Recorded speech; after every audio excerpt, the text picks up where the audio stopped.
guys, my name's Seth. I'm Botanist Cool. I did just fuck up everything a little bit. Great intro. Yeah, yeah, KSG. Oh shit, oh fuck, oh shit, oh fuck. Yeah, that's the start of the, that is literally my everything, KSG. How you doing, bud? And hey guys, my name is Seth. I'm Botanist Cool. Today I'm here with the Ace Attorney expert herself, Katie, who knows everything about every single Ace Attorney game. We'll edit it in post, redo the yeah, exactly. We'll edit it in post. Oh shit, wait, okay, so this is where we're at? Did we talk to her already? I don't think so. I think we maybe talked to her and her daughter. Alright, well, let's just talk to her again then. Like, so what are you doing at the moment, daughter? How are you two doing today? oh no, I didn't come up with a voice for her. Oh no. You did, you had a voice for her. I forget it entirely. Nah, yeah, that's valid. KSG asks how you're doing today, by the way. Oh, I'm doing alright. How are you?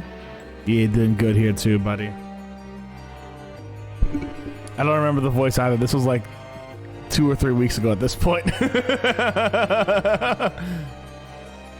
what are you doing at the moment, Doctor? Keeping a close eye on things, so no impertinent Easterners think they can look around my office. That's very specific. Great pain. You had leg day at the gym. Hey, listen, KSG, that pain's gonna be worth it because when you get swole on top, at least you're not gonna have like twig legs. Like I see some of those people like on workout. Like I don't know if you've seen this. It's always like I know I shouldn't be laughing. But like when there's like gym bros who only do chest, shoulders, abs, and like arms, they get really buff. They got like little twig legs. And I'm like, don't get me wrong, them some buff. You know that dude's buff, but the poor guy forgot his leg. So KSG, that's not gonna happen to you at least. Are there such impertinent Easterners around? How terrible. Yes, you. Okay, you know what's a little mean. This is Minster. Where is this Masato? Oh damn, Scythe is awesome. Yeah. Hey Ethan, how you doing, bud? I think perhaps it's time we left. Okay, so I do think we were supposed to actually talk to Sholmes at this point. Okay. Because I remember like we left off at a point, and I think it was Sholmes. I know it's going to help me in the future, but damn, does it suck? Yeah, I trust you. I feel you, bud. I feel you. I'm doing well. Just been doing some Lies of P. Yeah. That's my first ad for that. That was wild.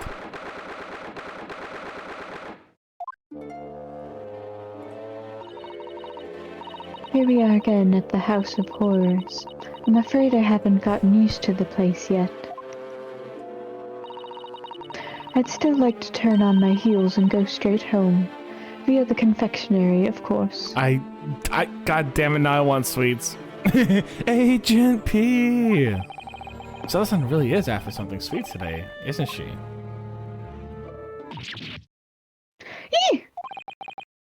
Alright. I'm gonna take 2 guesses on the side. No, I'm gonna get 1 guess. It's going to be Sholmes. And I think he's gonna pretend he's murdered. What's the matter? Look, Mr. Naruhodo, look at that waxwork. I can't find any voice today. I'm quite sure it wasn't there before. No, he's just standing there like it was. It looks exactly like Mr. Sholmes, down to the very last detail. Aha! What is it? Oh, sorry, I think you'll find... That's the temporary waxwork himself! Yeah! The friends of my dedicated employee. Yeah, the pretty lady's here! It's P for Pinocchio. It's a Dark Souls game about Pinocchio. What the fuck? Wait, it's about Pinocchio, the wooden puppet boy? Wait, Lies of P is about the puppet boy Pinocchio, and it's a Dark Souls game. What the fuck? That's wild. What in the Mickey? That's the one thing I knew about it, so I'm surprised you didn't know. What in the Jiminy Cricket? I didn't know it was a Dark Souls game. I just knew it was about Pinocchio. I thought it was a movie. You and Elijah were talking about it. I wasn't. I was just like listening I never in. talked about it. Rephrase that. Ethan, no. You and Elijah were talking about sorry, it. I'm not looking at chat. No, it's all good. It's all good. He and Elijah were talking about it yesterday, and I'm like, okay, I'll just sit here and listen to them talk, because, like, every once in a while, Elijah, when he enters the stream, he just gets someone else in chat talk to him about something. It's always hilarious, and I'm just like, I don't know what life's of P is, but, like, I'm gonna trust y'all. Oh, I messed up my green screen. Let's see, let me get into Twitch chat, then I can see what y'all are talking about. I'm gonna fix my green screen real quick, guys. I'm sorry, I fucked that up. Oh god, I really fucked that up.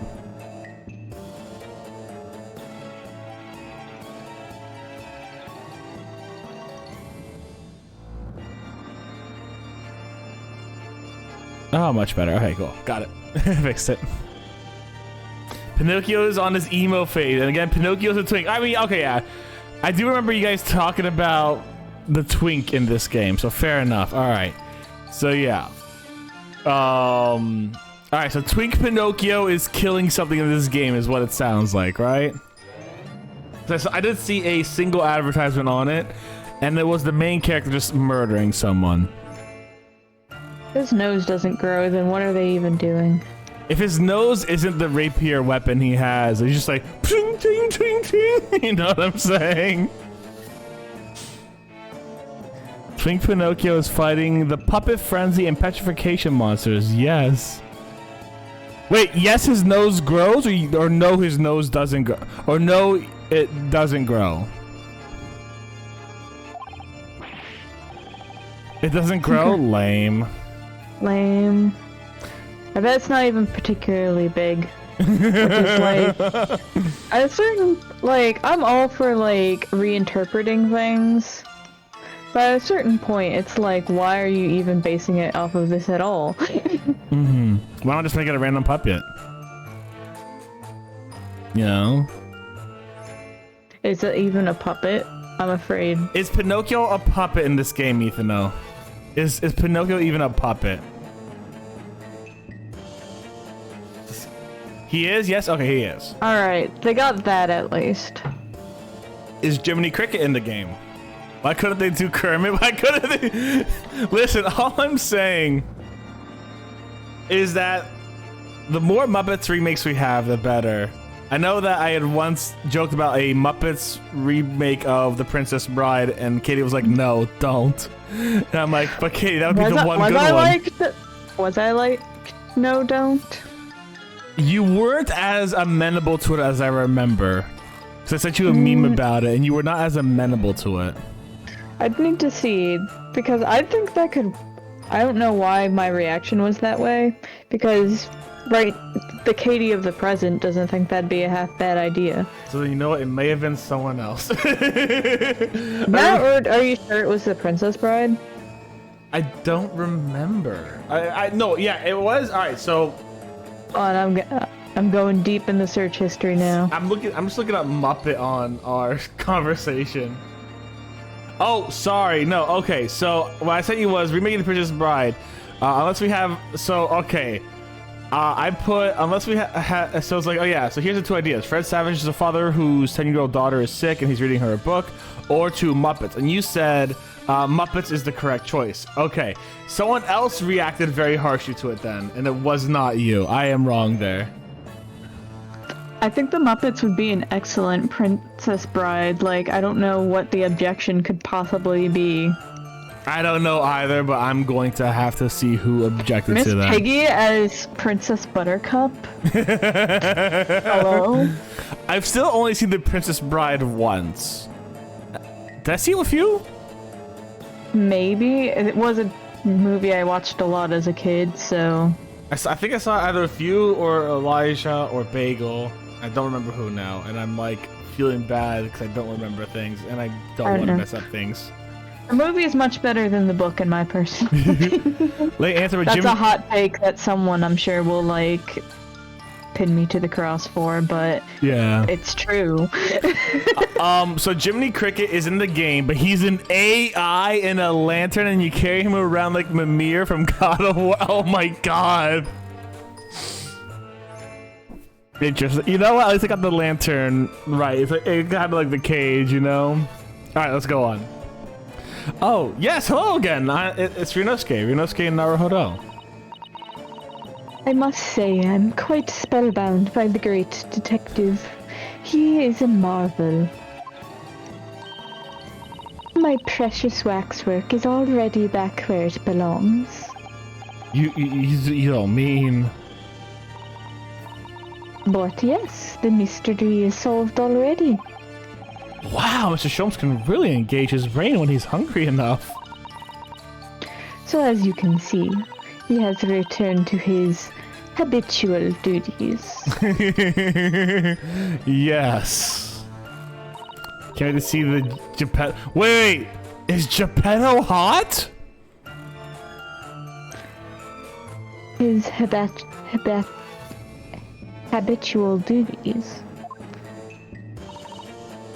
Alos, do not disturb, oh? Yeah, she's really pretty. Poor Susato, she looks very perplexed. Geppetto will be the final boss trying to turn emo Pinocchio into firewood. Oh my god. Alright, well, you know what? We're gonna bother him.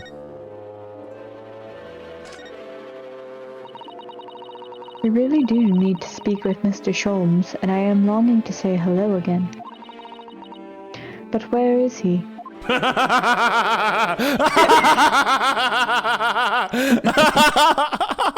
He's Fortnite dancing right behind you, Susato. Please, take a second, look behind you. He's doing some Fortnite dances. Oh my god. Oh my god. There's a comic somewhere where he's just like, observe, Mr. Naruhodo, and then he just dabs. I think you might find that he's quite nearby, actually. I wouldn't say he's DILF status, but he's definitely going to have a fan base. Okay, I gotta look up Geppetto now. Hold on. Lies of P. Geppetto. Let's look up a picture of him. Oh.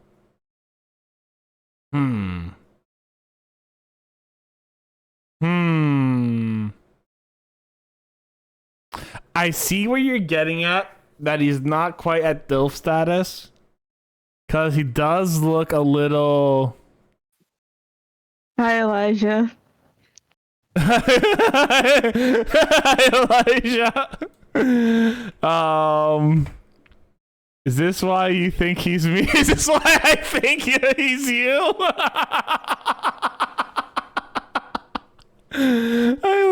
He's the type for some people. Geppetto, I can see it, but like, I can't see Geppetto being super. He's not in the top 10. How you doing today, Elijah? I love you. Is this why I see you being Herlock? This chaotic energy? Yeah, a little bit, but this is exactly why I can't see Elijah being Herlock, by the way. Wait, really? I don't know. It's not the same energy that I see. They see you for Elijah? Yep, I see it. No, see, the difference is Herlock is like shadow boxing here, but the thing is, a stiff wind would blow him down versus you would actually land a punch. That is the difference in vibe. I think both of them, the stiff wind would take them both down. I started a fake fist fight with a different D&D party today. Amazing. Oh, what do you... He's fucking gone! Yeah. Oh, you started to fight with the DM. God damn, let's go. Indeed, my dear fellows, it is I. The world famous great detective and waxwork, Sherlock Holmes.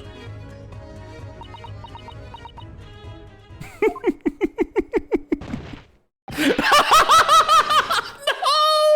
Susato-san! Susato-san! RIP! Guys, Susato's dead. Hey, Jamie Dodger. So sad. I didn't mean to. I was a bit too silly on me. It's a bit too silly on me. My most humble apologies. I thought I'd died and gone to eternal paradise for a moment. Via London. My dear madame, allow me to make amends by offering you a tasty free deduction at some point. As long as it's not a questionable street food quality. Now that's the way of hell, honey. That's the way to hell, honey. Going via London's the way to hell. I don't understand. Why are you working as a waxwork here, Mr. Sholmes? I think we got like English people dunking on England. It's fantastic. Merely a secret identity, you understand? Though the case is largely solved now. Largely solved. Haven't they seen Bloodborne? We're talking about the waxwork abduction, I presume. Indeed we are, my good fellow. As I predicted, it was as easy as proverbial pie. Though I confess I yet to partake of a pie, proverbial or otherwise, or any food so far today, for that matter. I was waiting for the tummy grumble. Would you be interested in Ultimate Marvel vs. Capcom 3 just to play Phoenix Wright? Yeah. I want to see that cutscene where they're afraid of She-Hulk. Wait, what? There's a cutscene where She-Hulk terrifies Phoenix and Edgeworth. Okay, if there's a Phoenix Wright like or not a cutscene, but like a still. Hold on, I'll get you the image. Please. Let me put it like this. You know how each individual character has a story route in like Mortal Kombat games? If they had the same thing for Phoenix Wright in Marvel vs. Capcom, I would be heavily tempted. Here you go. Please send it to me.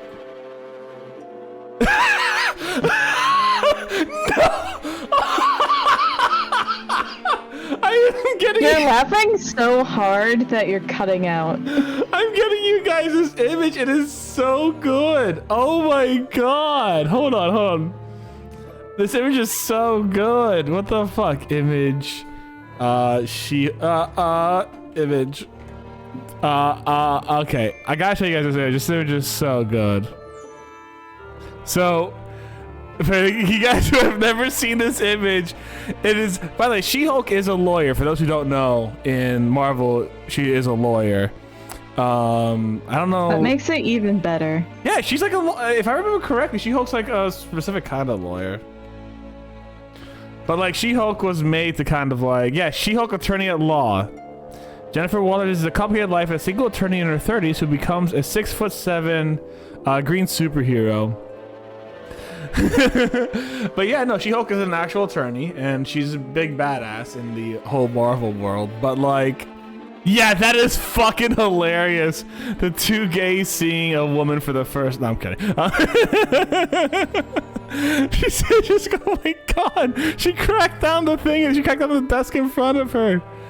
This is such a good image. I do love the focus on the fact. I do love the absolute fear in both their eyes, though. It is great. Okay. Yes. For just those kind of scenes, I would KSG. Yes, I want to see Phoenix and Edgeworth cower in fear. That stomach rumble echoed through the whole museum. God, that sounds like me. So how'd you manage to solve it so quickly? Well, do remember I said it was largely solved. Anyway, I simply negotiated with the culprit. Are you familiar with the so-called telephone? Oh yes, it's a most modern invention, allowing you to hold a conversation with people far away. In Japan, only the imperial capital and a handful of other cities are connected as yet. Oh, wow. This morning, a telephone call was received here from the perpetrator of the abduction. As such, I was able to negotiate terms, and in the end, the waxwork was returned. That's amazing. Just between you and I, It would appear the culprit has always intended to return the stolen waxwork in any event. Oh, but I thought whoever was responsible had demanded a ransom, no? Yes, I think perhaps the ransom demand was necessary to avoid unwanted suspicion regarding the true motive. But does that not mean your negotiating was entirely unnecessary?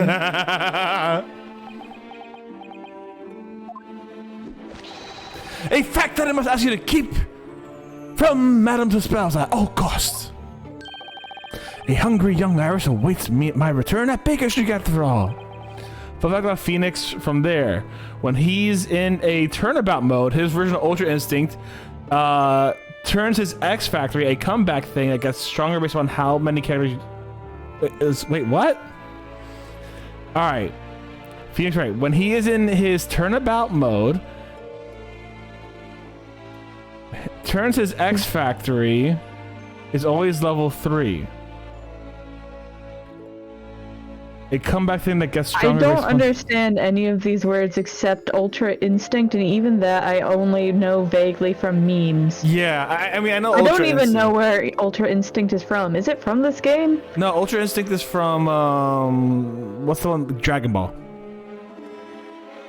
It's like, they had too many Super Saiyans. They had like Super Saiyan 1, 2, 3, 4, Super Saiyan Rose, Super Saiyan God Blue, Super Saiyan God Blue Kaioken, Super Saiyan... There's multiple Super Saiyan modes?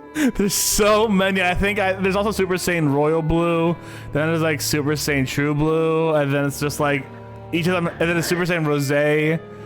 Well, I really don't know about as much about Dragon Ball as I thought I did. They just needed ways to make them seem more powerful, and it's just a different color change, basically. And the evil Goku is red instead of blue, so... yeah. There's so much! Oh, and then they decided to do Ultra Instinct, and now I think Ultra Ego, too. X Factor is a comeback mechanic. It makes all your moves stronger based on how many. Is Dragon Ball still going on? Oh yeah, Dragon Ball's still a thing. It's they're in like another tournament arc or some shit right now. Poor Iris. Who's the main character? It's still Goku. It's still Goku. Is he like a grandpa now, or like? No, he's still a youngin'. It's still just Goku doing Goku things. Blue screening. Think about it like this. It's like the Ash Ketchum thing. Like Ash is always 12, Goku's always somewhat but age. But he has like kids. And they have grown up into young adults. Yes. Goku's 50. Bitch looks like he's 20. But he does have. He has grandchildren. Oh, so Gohan had a kid. Gohan had a kid. No, it wasn't Gohan. It was fuck. No, hold on, wait. Who's his first kid? That married Vivette or whatever his name was? Her name was? There is, he has a grandkid named Pan. Gohan. Oh, yes, it is Gohan. I was right. The only thing I remember was, for a little while, I had a friend of mine who was obsessed with Dragon Ball. And they were like, they're always like talking about like these really cool little lore things. Like, oh yeah, Gohan is technically stronger than Goku, but he just doesn't practice because he's a half human, and half humans tend to be more peaceful than Saiyans. And also, the one time that Vegeta surpassed Goku's limit was when someone made his kid cry. Then he became like super powerful for like 1 second, and was like destroy the whole world and some shit. Like, I'm like, oh okay. Anyways, now then, do I sense that you have come some business? Do I sense that you have some business with this great waxwork?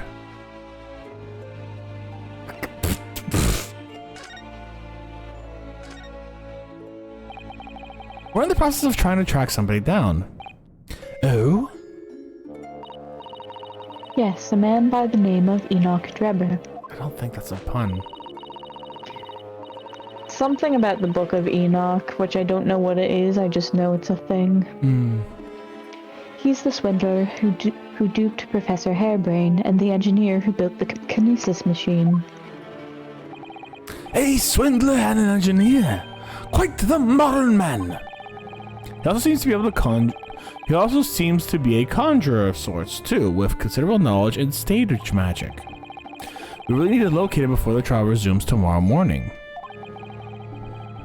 But we have so few clues to go on, that's the trouble. Do you have any good ideas?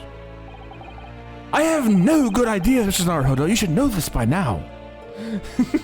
All my ideas are great ideas, in fact. Getting of a great detective.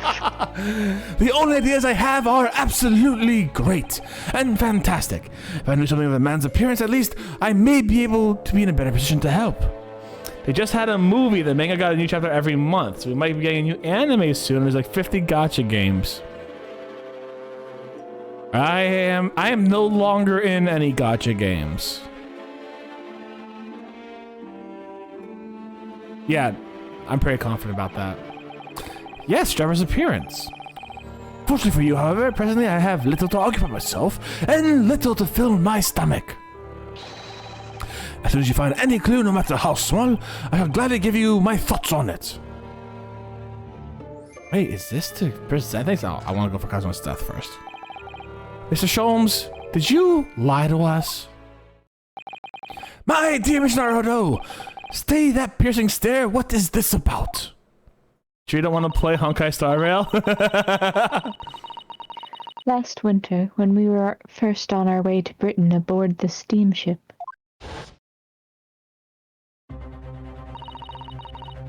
your words were very clear. So then, let us unravel this mystery and discover what events led to the curious murder. You told us that it was murder, and you examined Kazuma-sama's body. Indeed, and wherein lies the problem? We met him earlier today, the victim, Kazuma Asogi. You're quite sure?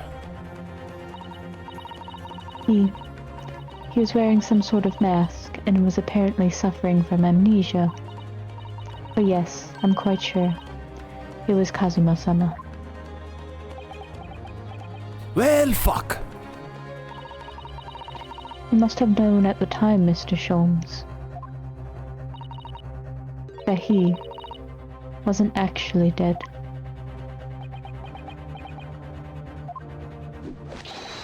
Well, I can only assume that was swept up in the murderous atmosphere of the moment. But the fellow wasn't dead at all. Priceless! I don't suppose that performance would pass muster, would it, Mr. Naruto? I could believe that the crewman present at the time made a mistake, but not you, Mr. Sholmes. I will now tell you something of the first importance, my dear fellow. Great detectives are wont to lie. It will serve you well to remember that. Please, Mr. Sholmes. Tomorrow in court, you will find yourself on the threshold of a very great mystery. For now, I'm afraid that is all I can say. You fucker! Fuck you! Bastard. Yeah. No, there's a different present button, isn't there? No? Okay. How do I present this? Oh! Yeah, okay, here it is.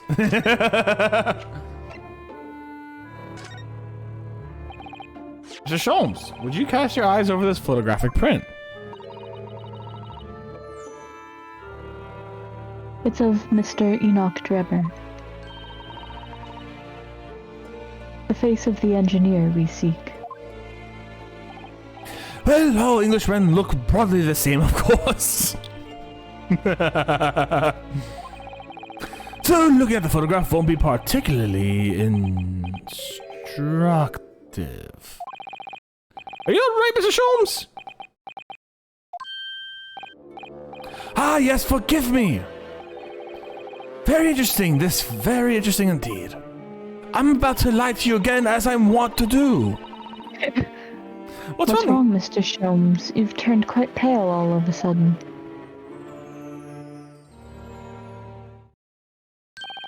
I have a suggestion, Mr. Naruto. Will you indulge me?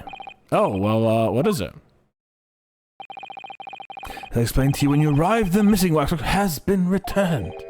And I personally reinstalled it in the exhibit from which it was taken, behind those thick curtains. Oh yes, the professor exhibit, isn't it? Would you like to see it?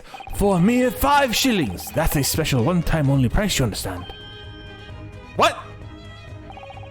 The opportunity won't come again, I might add. Wouldn't you like to see the fruits of my labor? Oh, well, we do have a rather pressing investigation to carry out. Perhaps we could postpone. The price is very reasonable, 5 shillings. I think you'll find it well worth it. Are you being quite serious, Mr. Sholmes? Surely you need only look at my expression to sustain that this is full seriousness or silliness. No, because you're wont to lie. I can never tell with you, that's the point. Very well, it couldn't hurt. Here's your 5 shillings. Alright. Gratefully received. So, the special exhibit awaits behind the curtain. I invite you to peruse at your leisure. Well, the money's been spent, so let's go and see the special exhibit. Is it the same guy? Right behind this curtain is going to be the same fucking guy. Thank you for the thing.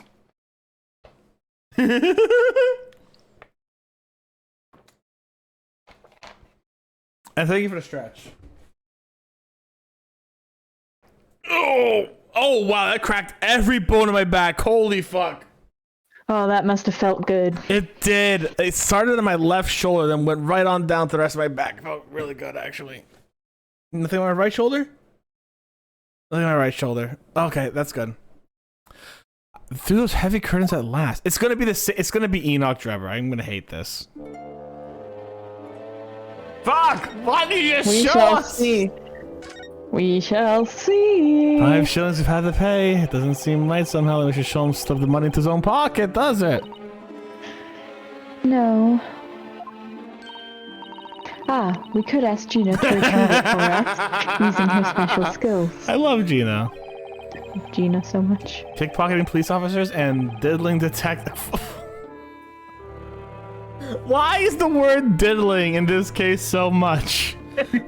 Like, the other guy, the professor guy was like, "Oh, Professor Hairbrain diddled and fiddled," and I'm like, why? I hate and this. Yet you say it more often of your own free will. I mean, that's true. I have said diddled more often than the game has said diddled, but like, let's see how many more times. Yeah. Is this what makes Britain great? Not to mention, demigod prosecutors taking the law into their own hands, or chip-loving inspectors? Inspector Gregson comes off rather well in that list, I think.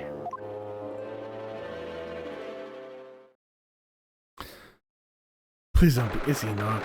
Wait, why do we have a whole fucking loading screen for this shit? Just in case. Oh.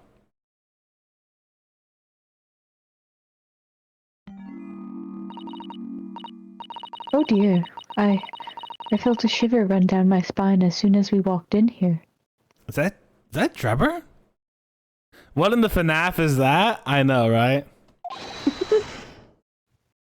Mr. Sato! I say we turn our heels and go straight home via a really big confectionery.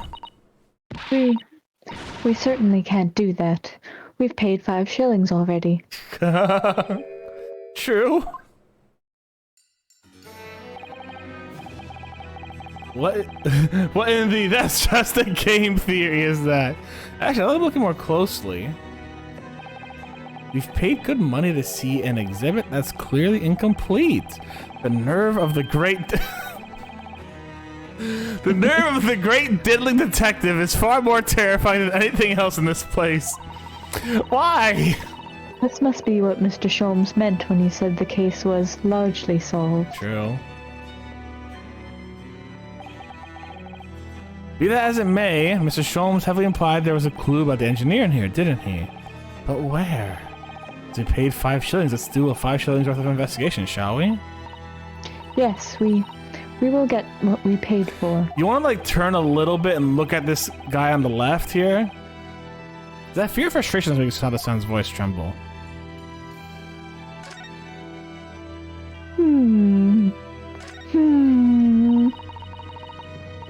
This part of the exhibit is just as disturbing as the rest. I'd be on time. Real. Sorry, go on. Oh, those are real, yeah. For context, 5 shillings could be a week's wage for some classes in the UK. Yeah, this is 1902. So, well, from what we've understand, is if you give Gregson £1, he gets fish and chips for a month. Is what we understand at this time. Because I think how many pounds did Iris give Gregson that first time? I think it was just like £1, right? £1 was $1,000 in modern day. Right, we've talked about that when we were there. Yeah, £1's $1,000 in modern day. Yeah, okay, fair enough. Oh, 10 pounds a grand. So okay, so a pound was like $100. Okay. Wow. Damn. 10 pounds was a grand modern day. All right, yeah. So yeah, you know, $100. Oh God. This man eats fish and chips the way I want to eat fish and chips. I'm gonna say is when I did get fish and chips in the UK, Elijah got a small one, and I was like, you know, I'm like, okay, it's small. Mine's probably gonna be like 2 small fillets. No, my fillet was the size of my fucking arm. It was delicious. I ate that thing like a champ. I just munch right on, and it broke so well and so crispy, like it just, oh. Yum. I do want to see if I can just find like an English pub here and get some other fish and chips again. It won't be like, because we're inland at this point, it won't be fresh fish, but like I kind of do want more fish and chips now. A little bit of gravy on them chippies. Anyways, looks so real. We were in. Oh, but I don't think you were as inland as I was. I haven't had fish and chips in so long. That wasn't. I know it wasn't fresh, but like inland as far as like as far as I am. Like I'm. How far inland am I? I think I'm about an hour, 2 hours inland. I know it wasn't fresh, but like. Anyways, it seems to be a young man in a white overcoat. My city's in the middle of the fucking country. And he has a large shovel in his hand, too. Look. Perhaps we should investigate a little more detail. That's why I clicked on him! Just show us his goddamn face! Oh my god. We gotta build up the tension. Just show me. Why? Why can I not go up to the face? We're building it up. It's like Dramatic tension. It's like, look at the man titties here. There ain't none, but this is what we're gonna show you. Okay, assholes. I know who this is. Let me just see the face. I am What a large so shovel. angry. He's holding it rather ominously, isn't it? I am Yeah, so... the case tends to be like this for a little Katie, bit. I am It's okay. so legitimately angry. It's okay. It's not okay. Oh shit. Okay, so we're equal amount inland then, Elijah. What on earth was this man? Oh, sorry. What on earth was the man doing with a shovel in a graveyard in the middle of the night? I can't possibly fathom. Mr. Krabs, he was number 1. He's digging up Smitty Wick Jenkinshire's grave. Kind of cool hat. Mr. Sato. Yes.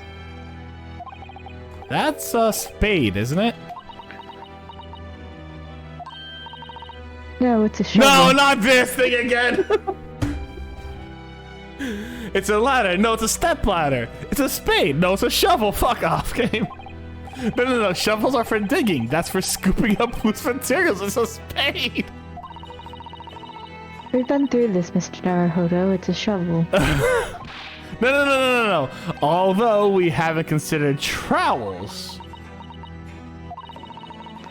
We've allowed ourselves to be distracted, I feel. perhaps we should concentrate on what the man was doing with the implement. So we're gonna bury the hatchet? You're right, though. What's this been? Wait, so has this been like an inside joke I've missed the entire fucking time? There's a couple of instances of it, not too many. Okay. I think, like, it's not It's not as prevalent as like the latter one. Not quite as prevalent, no. But they make a joke where like they both they almost have the stepladder argument, but they're like. We saw that one last one. Instead, it's just like an instant agreement, but then they argue about shovels instead. We saw that one last time when we looked at the ladder, and they're like, "This one's a ladder." They're like, yeah, it's a ladder. Oh, okay. Yeah, I guess we missed a really big disagreement there. Trying to get my 3D model to this. What does that mean? Elijah's using a program to do actually make like 3D models and shit. Ooh. He got big boy programs on his. He's got the big boy program on his computer now, apparently. Ooh. Just really cool. Okay, what else? Yeah, look, it's like he has an eye patch. Look at that eye patch. All right, can I click on it? I can't see his face very well. Stand up! Just stand up! Dude, you're on your knees in front. Okay, that's no. No, I don't need to say that we're on our knees in front of him like this. That's just. You said it anyways, though. I did. You stopped yourself and then you said it anyways. I know.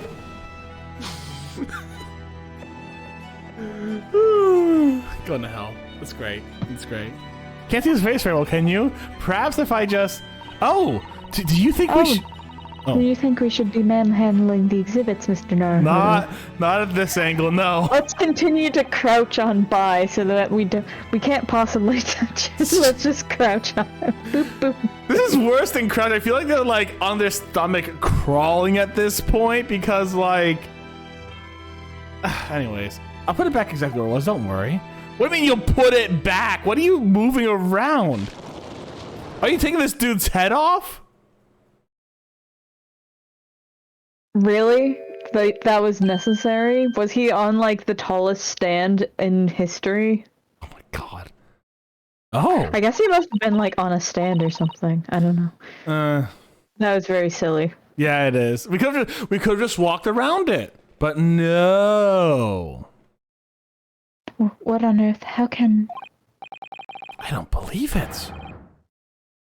A black monocle.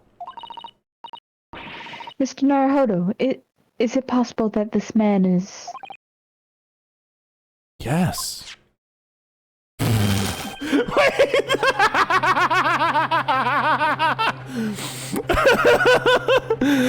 sorry, you just see like a really... You see like one on one side, the other one is just like not even once, kids. Those are not the same people, exactly. Not even one.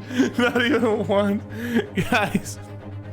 Guys, you would. This is what happens. This is what happens when you download an MP3 from YouTube, guys. Not even once.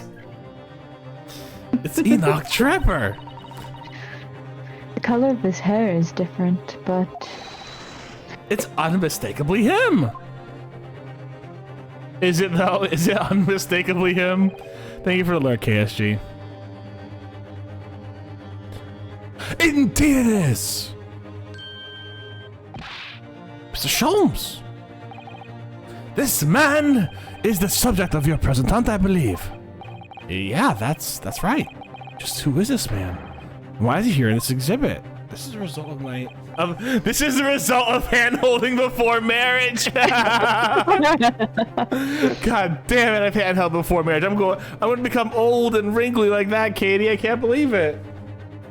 Goodness. I'm so sorry, everybody. I'm not gonna have that cool grandpa swag.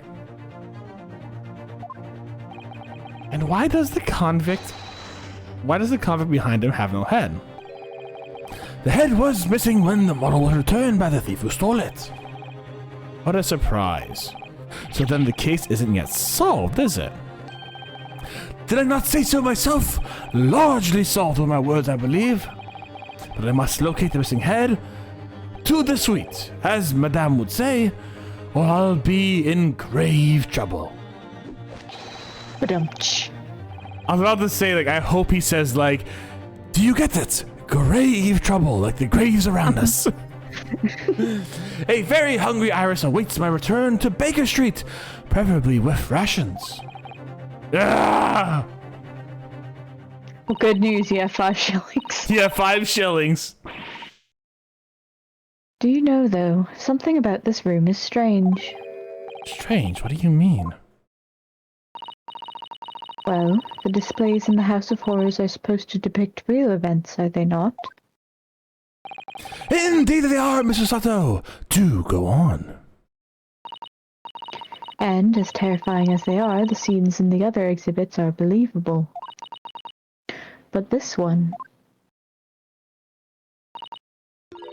This surely couldn't ever really have happened, could it?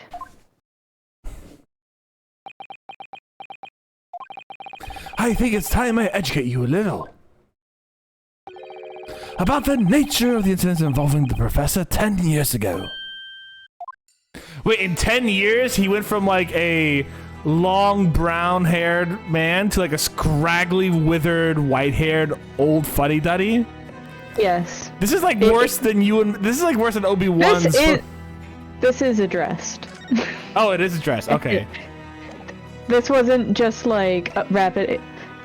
This is addressed why this happened. Oh, okay. Interesting.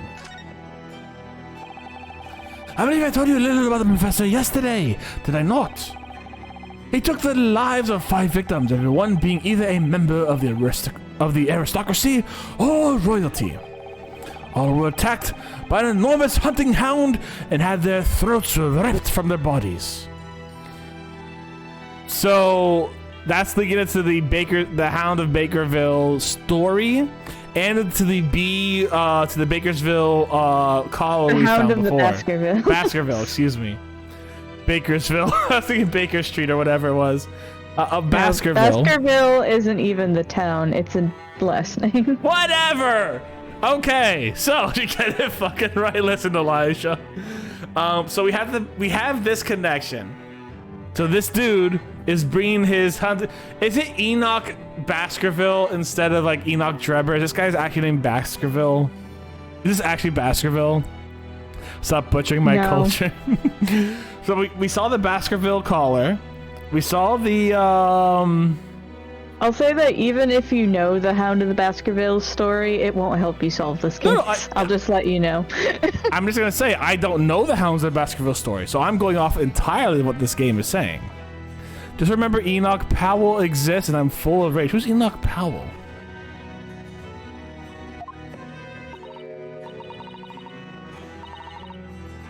Oh gosh, an enormous hound. How awful. A prime minister, okay. Hey, Katie, is this guy a prime minister? No. Okay. After taking the life of his 5th victim, the killer was apprehended. It was a case of unprecedented magnitude in Britain, you understand.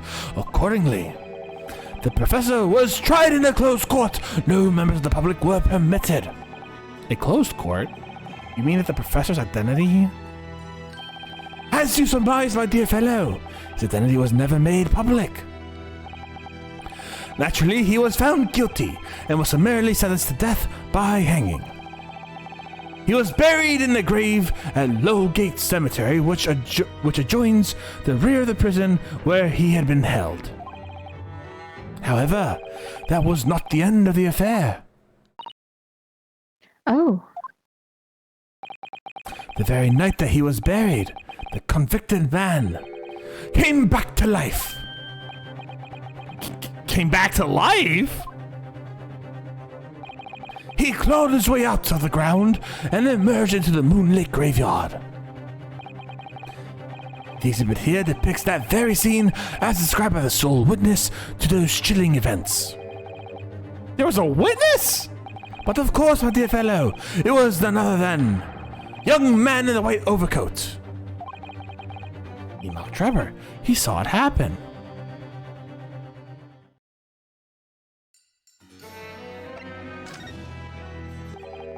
So this is a waxwork model of Enoch Trapper. 10 years ago, the convicted professor, having been...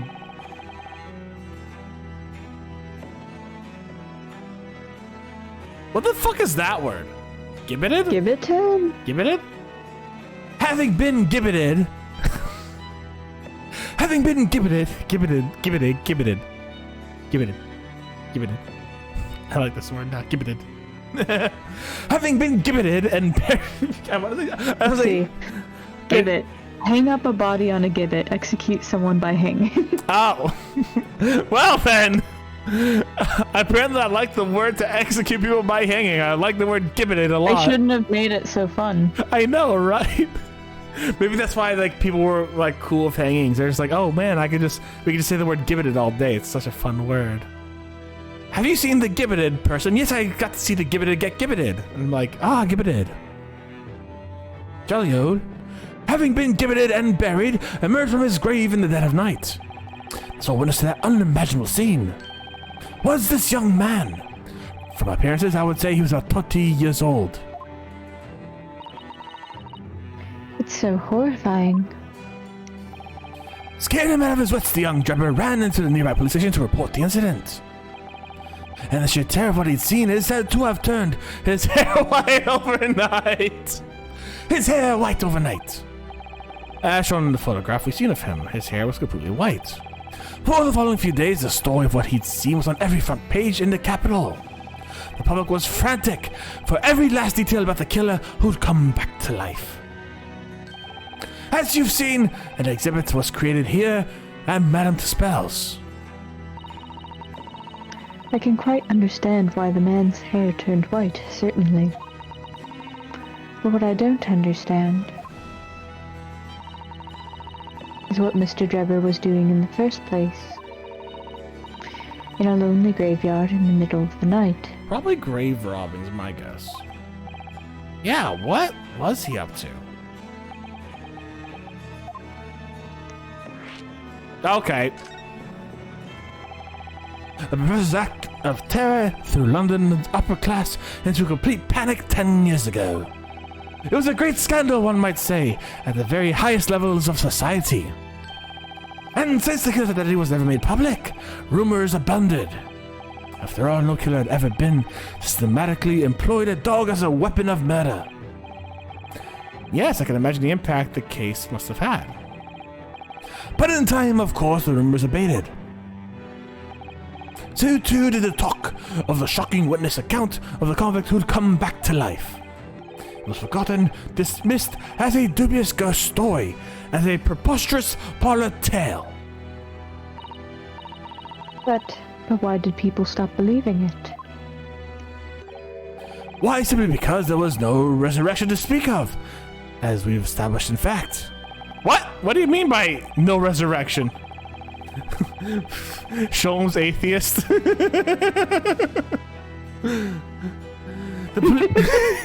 I just got the joke. I'm sorry. No. To be fair, once I heard the word resurrection, I'm like, Jesus? The police investigation to the grave at Lowgate Cemetery and published their findings.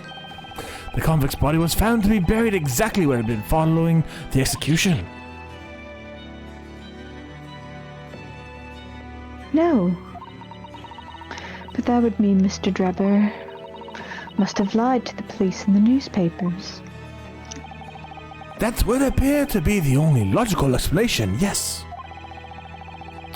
The young man subsequently vanished from society and nothing has been heard of him since. It's rather striking then that he would resurface now, don't you think? Of course, the convicted murderer couldn't really have come back to life. That's not possible. But Drebber's hair is unusually white, and if that really did happen overnight as a result of shock, it's hard to believe the incident was an out-and-out lie.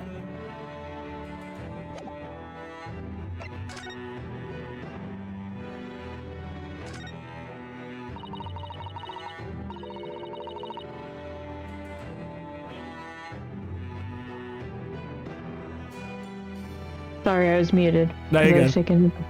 This must be the killer, the fiend known as the Professor. Yes, I think so. According to what Madame Tespel said, he killed 5 victims. Oh my god, Elijah, you haven't seen the prettiest woman in this game yet. Oh yeah. Hopefully we get to see her again. Hopefully to see her again. And that way... Oh wait, I've shown pictures to Elijah, never mind. Either way. He killed 5 victims, all of noble royal blood. The waxwork is so lifelike, isn't it? Like all the models in this place. I know, it looks like it'll start moving at any moment, doesn't it? If only I had a head, that is.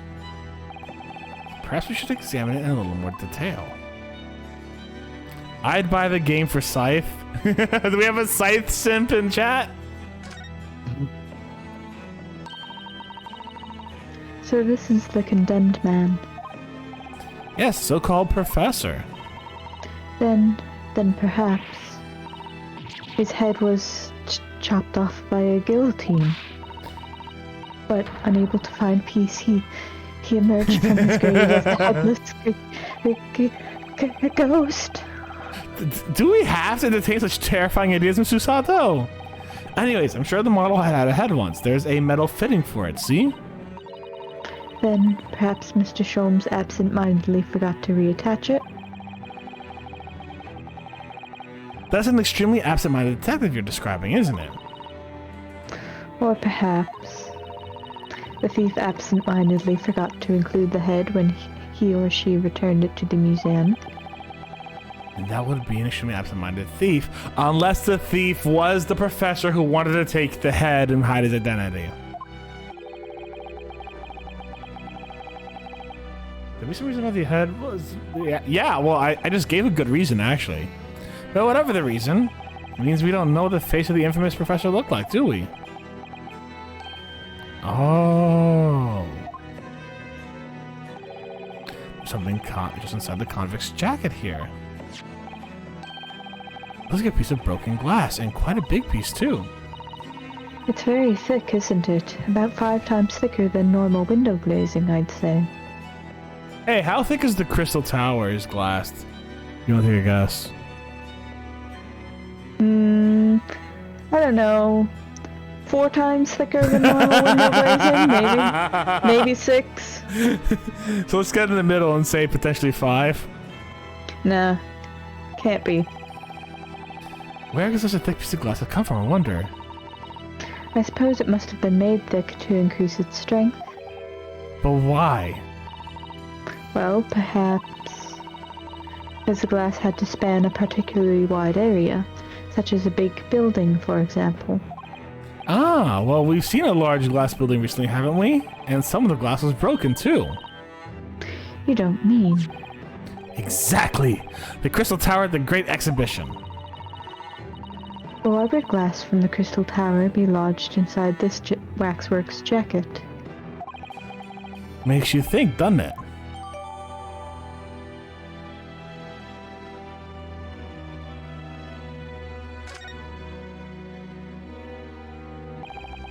Early in court, we established that this kinesis experiment was a trick, and now we discover this fragment of glass here in the waxwork. Is it just a coincidence? So, here's a theory. Here's my game theory, right? What if this man here, OD Assman, is actually the professor, right? And so, OD Assman got his own wax figure, and his thing dropped like normal down, right? He hit himself because on the bottom of the stage it looks like a place you could just kind of drop yourself, right?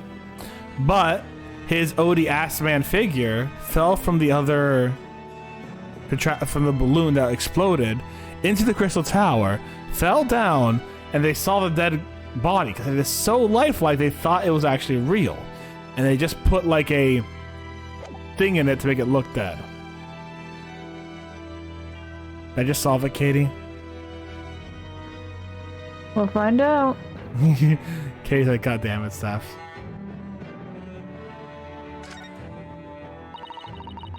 Oh, we've read This that part of these, yeah. I just want to see if there's anything else I can get in here. There is, I think, one thing. Camera. What's this here?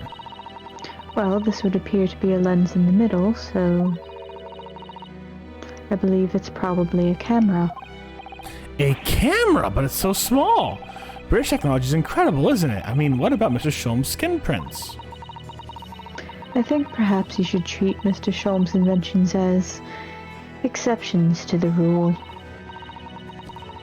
But anyway, why would the man be in a graveyard at night with a camera? Maybe he's like super goth and wants to take super hot goth girl photos at someone's grave. I wonder. Perhaps he was trying to capture the moment a dead body will come back as a ghost on film. The first ghost hunter.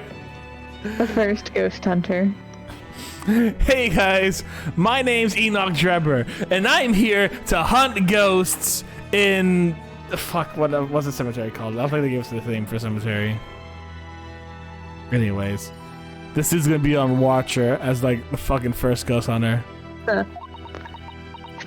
Excuse me. There you go. I'll just borrow this for a little while. Wait, what?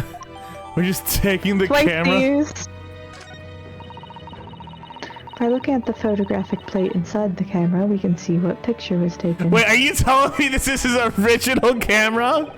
What's the photographic plate? It's a piece of glass coated in a special emulsion that reacts to light coming in through the lens. If we open the cover at the back of the camera, we should find it. Let's go have a look. You should see yourself or something. Your eyes are shining. You really do like machinery, don't you?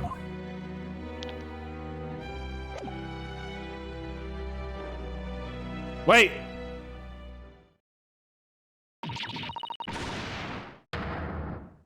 Oh. What the bleed no, Odo? What have you gone and done? Gina! What are you doing here? I asked Iris, and she said this is where you'd be, so... Oh! Just Gina, not so loud in the museum. That's an actual gun this time! What? That shot a bullet! Madam, the spells will have you take a position as waxwork if you're not careful. I think there might be a more pressing concern. I still had some flash powder left from 6 months ago, so... Oh, okay, it wasn't an actual bullet. Whoa, just chill! So...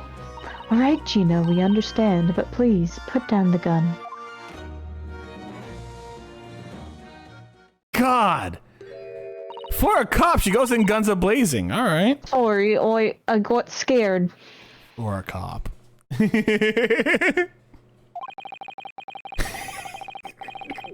God, the amount of cop jokes I can make with that. I'm so sorry, guys. You should try being the one on the other end of the barrel. So what brings you here, Gina?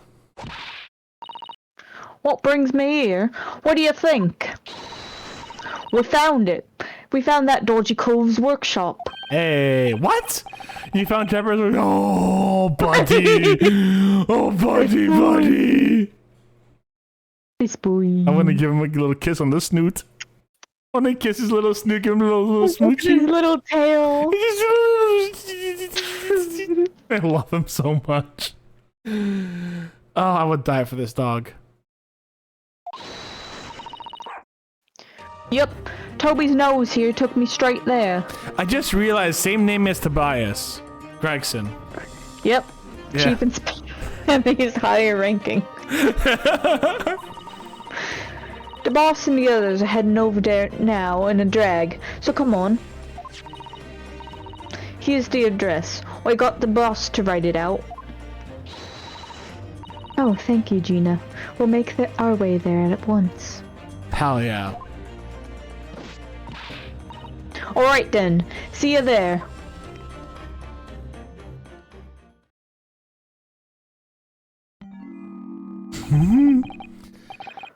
You go. Don't mind me. I'll just stay here. Being still. What? I know my place in the exhibit. Over there. Oh dear, someone is feeling sorry for himself.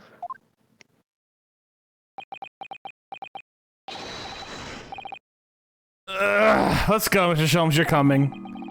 Your words harden me, I must say, but if I were to shirk my duties here, Madame would have me pay monetary recompense and Iris's dinner plate would be empty once more. Forget that, I'll pay for everything. Then there's not a moment to lose, my dear fellow. I shall hail the carriage at once. Wait, we can just walk it. No offer to share the cost for Mrs. Sholmes, then. I shall gladly pay half, Mr. We have the same money, Susato. I mean, she did go home, so she might maybe have she that. has Yeah, more. fair enough. Thank you, Mr. Sato. Right, let's go. Oh shit. Okay. Oh, there's a build of the thingamajigger.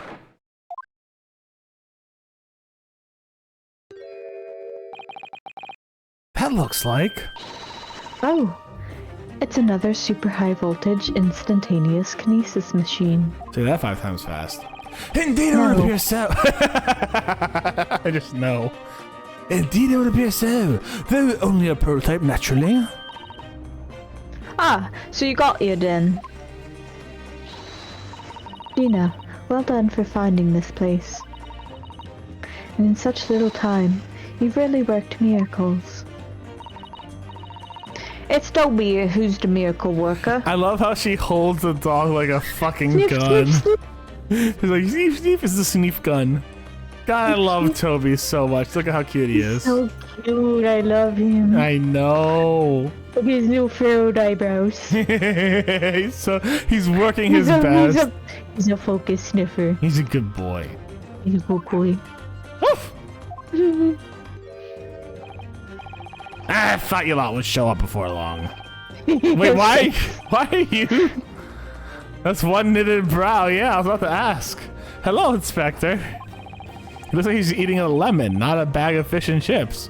I want a bag of fish and chips. Fuck. So, Inspector, is there any sign of the engineer? Sadly not. We didn't find a soul in here. Oh, what a shame.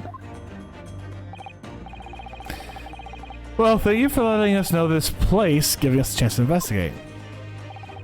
According to what Gina tells me, we only found it thanks to the clue you lot turned up. I wouldn't want to say go to Paris with a... I wouldn't want to say go to Paris with a debt of gratitude unpaid now, would I? Thank you. Anyway, if you're hoping to snoop around in here, I'd get cracking. Lord Van Zeeks and the Frederick's investigation team are on their way here as we speak. Them again? I imagine you got a picture by now. They don't take too kindly to lawyer types. Right. So then, my dear fellows, let's turn this place upside down whilst we have the chance. And you, Sholmes. Pardon? I think even less kindly to great detectives than they do to lawyers. Very droll, Gregson, very droll. But you may consider me nothing more than an inconspicuous wax model. Alright then, let's see what we can find in here. Alright, we got a lot of searching to do, baby. Alright, so we only have... Oh, we do have one more thing, do we? Alright, so we can go up, and we go down. Okay. I'm sorry, Mr. Naruhodo. That machine is covered by the Special Dispensation for Scientific Equipment Act. We fucking did dumb with that. There would be serious repercussions if you were to examine it from the Crown and the government. I love that Gina and Sholmes are just right fucking at it. Like, I love that Gina is just a weird mixture of Sholmes and Gregson.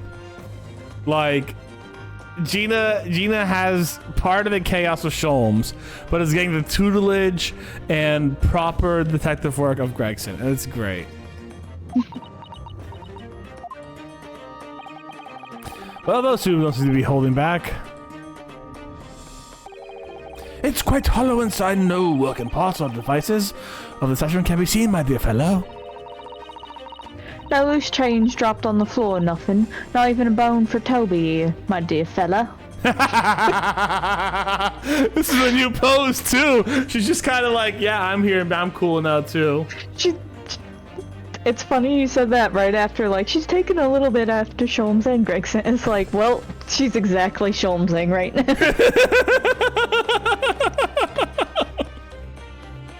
Love her for that. I also love her focus on the money first and foremost.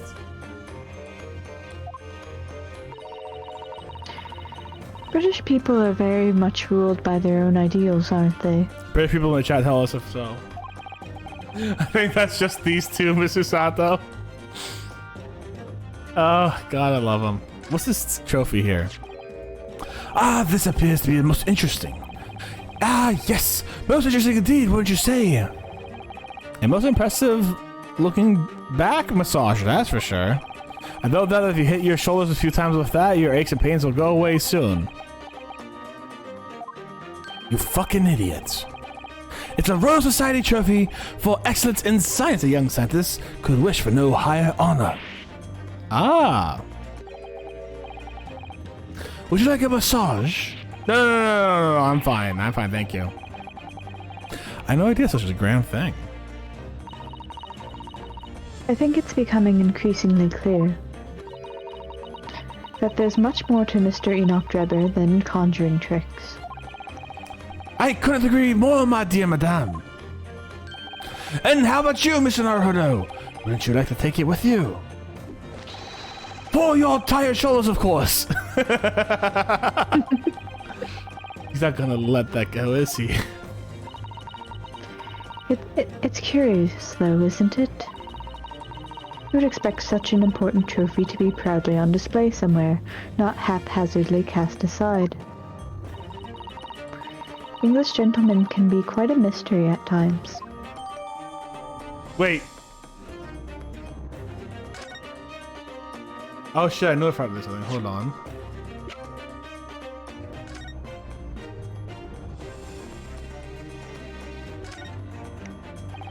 There's a little metal plaque here, look. Fostering bludgeon talent for the future of scientific discovery. It seems rather ironic, doesn't it? Oh, that was you. Fuck. Yeah. But clearly, Mr. Drebber really was a very talented scientist. Oh, there's a thing on the bottom? What?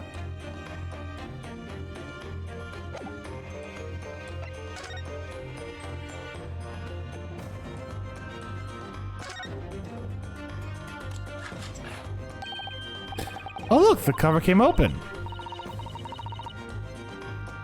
Yes, now there should be a glass plate inside.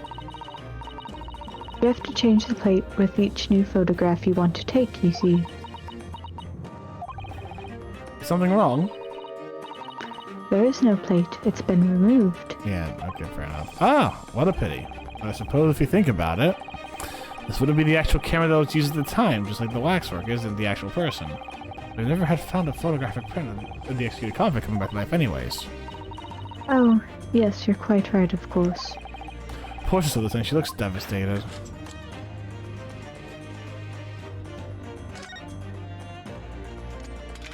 Whoa! Oh! What a wonderful machine. That's cool.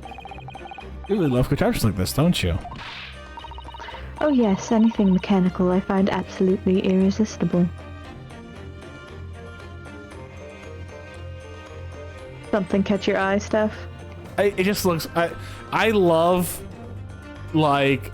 Okay, so... I used to have a huge fascination with like steampunk stuff. In fact, when I was young, I really wanted to make like a steampunk cosplay. I just love the animation for that coming out as it did. It was really smooth and really fun, and I just really liked it. So I'm just like, that's cool. My brain just wanted to take a moment to really appreciate how cool that was. That's all I'm saying. That's all it was. Almost irresistible, surely. Well, whenever I see a pocket watch, for example, I can't help myself. I simply have to take it apart. That's a fucking mood. That's word ring. No, that's a mood. Yes, Father tells me tells the time by the rumblings of his stomach now. He's given up having a watch. Poor Professor Mikotopa. Look, Mr. Naruhodo. What is it? Wait, is that blood? On the bellows just here, there seems to be some very dark red stains. No. Yes, you're right. Looks like blood, actually. No! Oh my. I'm sure it's not what you're thinking.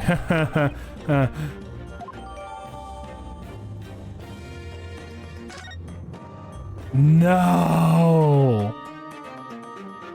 No! I just want to see if it looks different if I open it like this way now. It does not look different. I mean, it does look different. You can actually see it expand. That's really cool, actually. You actually see the expansion there. That's really cool. I like that.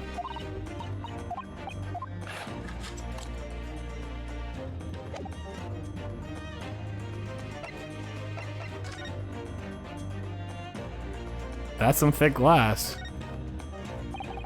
It's just a glass. It's almost as thick as it is wide. Yes, I've never seen anything like it. If you were compared to a human, only Sholmes has such thick skin. There's really no need for such a comparison, Mr. Naruhodo, as you well know. Anyways, it can only be from the Crystal Tower, surely. Yes, I think so too. It was probably made especially to meet the demands of the great structure. Alright, back to investigating everything else. Wait, hold on. A quiver? This is a European-style quiver of arrows with steel bolts inside. Oh, do you suppose? A crossbow pulls these, and just the right size for the bow you lot turned up at the exhibition grounds. In other words, yep, that's more evidence to support your theory. It all goes to show that Mr. Drebber was the one pulling the strings behind the scenes of the whole scam.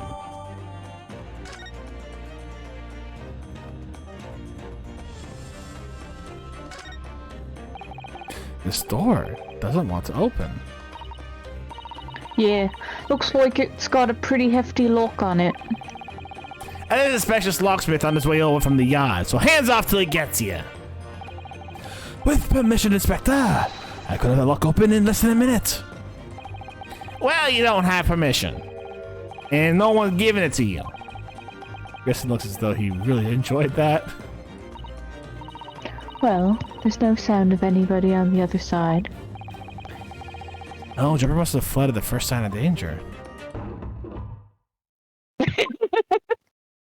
What? Oh. Something wrong, Mr. Sato? Well, I thought I heard a noise from the far side of that door. Well, Gina, did you hear it too? Yeah, I heard it and all. What do you reckon, Toby? I love Toby so much. Right, mind the grease.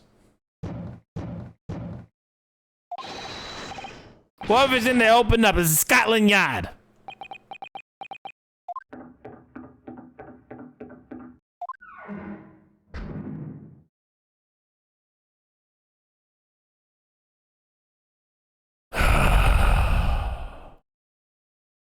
Gregson.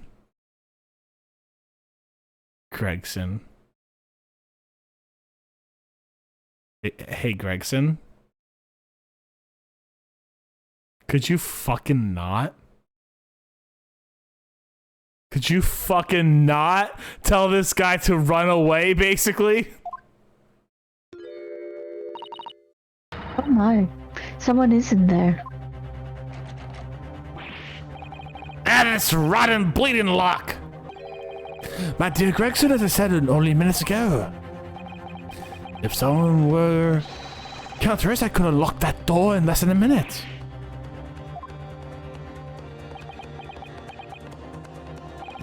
Fine, I'll take the rap for it. Just get us through the blasted door. There, you may interact well. You confuse minutes with seconds, I think. Time is of the essence, I feel. What are we waiting for? And nothing for, I suppose. This is an emergency. There's a strong possibility that beyond this door is the engineer you'll seek. But be prepared for action, my dear fellows. Yes. He's gonna stop fucking do some boxing, baby. Let's go. So excited. That's TNT!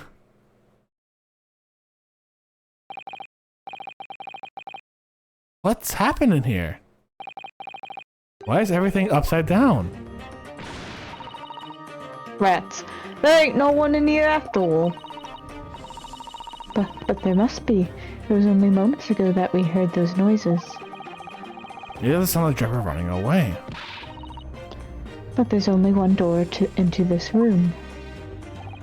And no windows that could afford an escape route. Those skylights are too high.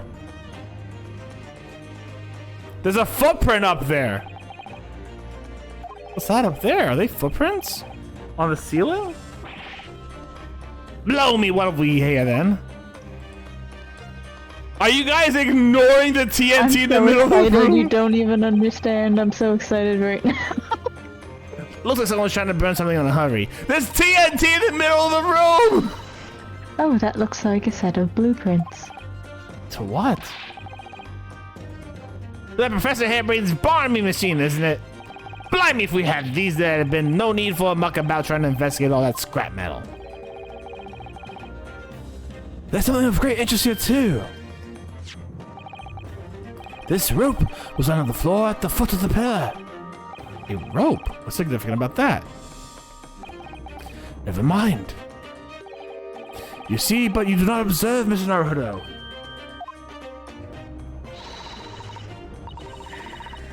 We must investigate the entire room thoroughly, and before the forensic investigation team arrives. There's TNT in the middle of the room, guys! Why are we not immediately trying to diswire this thing? Mr. Sholmes, have you found something? What do you mean, have you found something? I am fucking panicking here because there's an explosive in the middle of the room, and you guys are just like...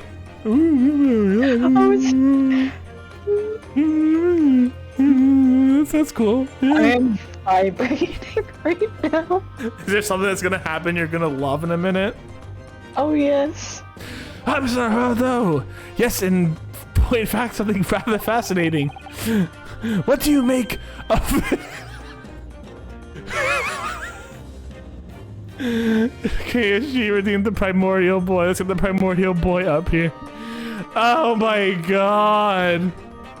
Finally, someone's addressed the literal life-ending explosive. What do you make of this? Let's see. I've never seen anything like it before. No! It looks like a bundle of thick cigars wrapped up in large. Watch me, but... Mrs. Sato, what's the matter? Hold on a second, I gotta get Primordial Whooper his Ace Attorney badge real quick.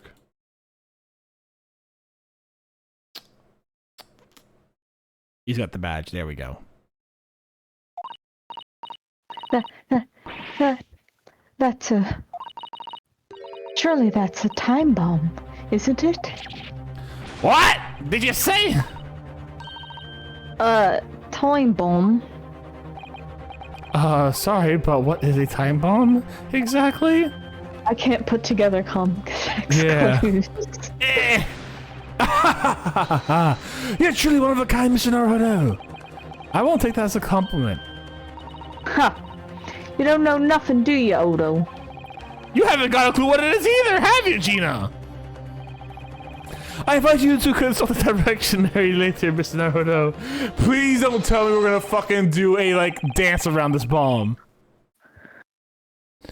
But this particular is the old time bomb. Though I confess it's a very similar appearance. Oh, well, thank goodness. But then, what is it? It's a normal bomb. I see, so that's it. Goodness, Mr. Sholmes. Have you seen to the heart of the matter? There are times when I must consider my lot most unfair. For I fated never to know how it feels to be floundered I feel so flounder as you do when the puzzle presents itself. But I have learned to accept the hardships that come with being a great detective, Mrs. Sato. I have accepted the fact that I am so smart I can never feel as stupid as you. Here we go. I feel great. I fucking knew it! Once again, I can draw two conclusions from the scene we see before us. You sound so excited. Oh my god, you're not ready. You just took a deep breath in like... You're not ready. The first, that the inverted nature of the furniture of this room is the work of Drebber himself. Don't tell me! Wait a minute.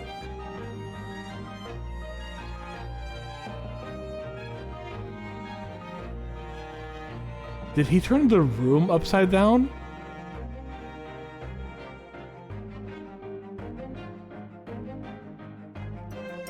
Did he turn the whole literal fucking room upside down?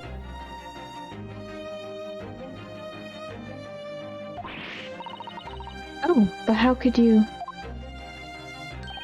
And the second conclusion, that the small device on the floor there is, without a question, it's completely genuine. Please, Mr. Sholmes, you must explain everything. It would be a pleasure.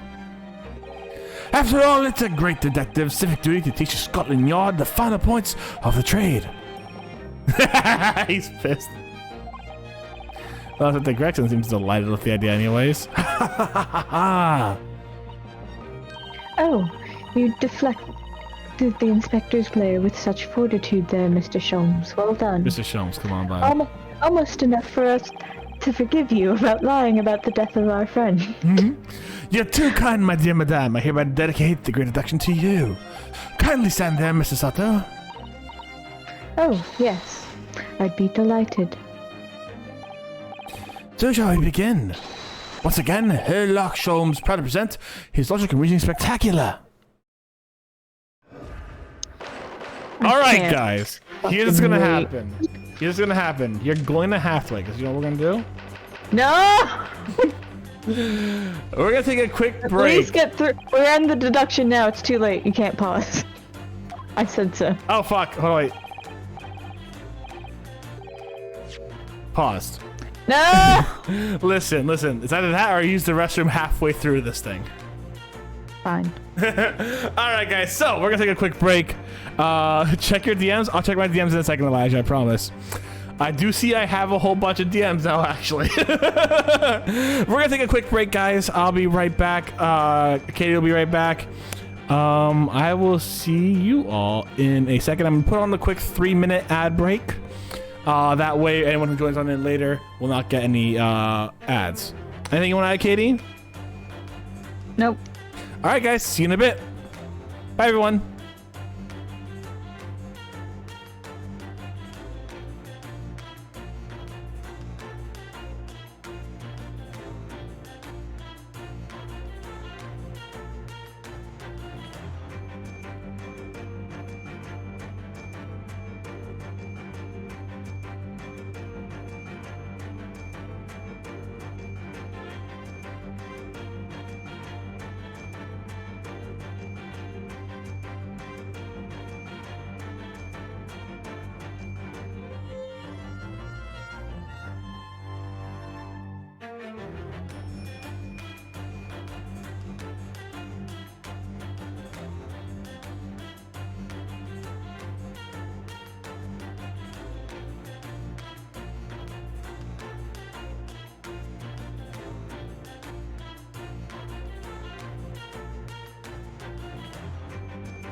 And we're back. Hello, everyone. It's me, Herlock Shlooms.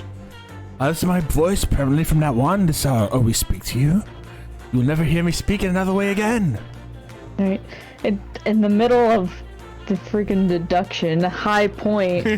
No, this was just before the deduction started. That's Hey, nope. The deduction literally started. We're in the middle of it. It was one sentence in. One sentence in. Yeah, and you interrupted it. Good job. So angry. It's plain to see that this room is in complete disarray. The bed, the tables, the lamp, everything is upside down. Almost as if every item in the room had until recently been happily positioned on the ceiling. Thank you for the lurk, Elijah. I love you. We'll talk to you guys soon. And hey guys, if you haven't already, check out Elijah's Twitter and stuff. I hear he might be doing a few commissions soon, so yeah. Before falling straight down onto the floor.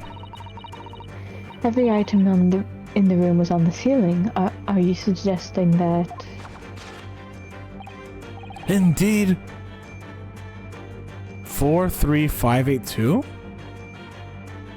Hold on, I'm gonna write that down real quick. Do I have a piece of paper?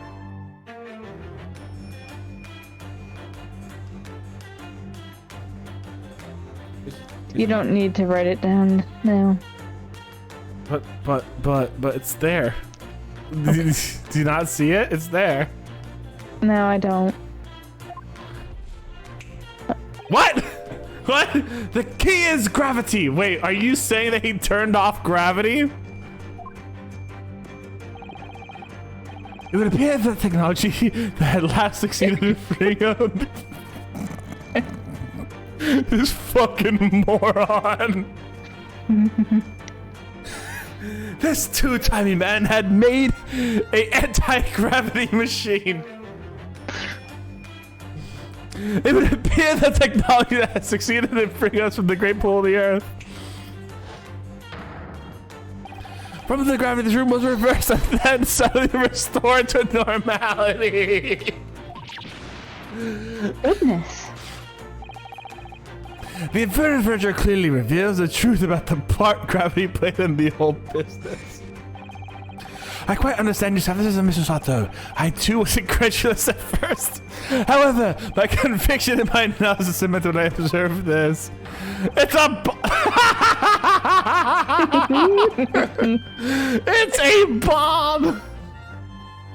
If at the end of this deduction we don't die, I'm gonna be somewhat disappointed. I'm not gonna lie. this thing is gonna have so much time to murder us, okay? An anti-gravity device almost identical to the one that featured in the dream of mine only the other day, in fact. But then why does it have a clock on it? A most relevant question indeed. That is a timing device that controls when gravity direction will switch. That was a clear requirement for the engineer to be able to restore gravity, normal gravity automatically. And the commotion we heard earlier on the other side of the door was the moment the restoration occurred. Sholmes, are you okay, bud? Yes, the reason why everything here is turned upside down is because of this anti-gravity device. So you see, we need to look no further to explain the state of the room we now find, the state in which we now find this room. The direction in which gravity acts here was reversed by Mr. Drebber, after being restored to normality by an automatic fashion sometime later by the Tammer device. I have witnessed precisely the similar dream when I fell out of bed. I witnessed it. It came to me once in a dream.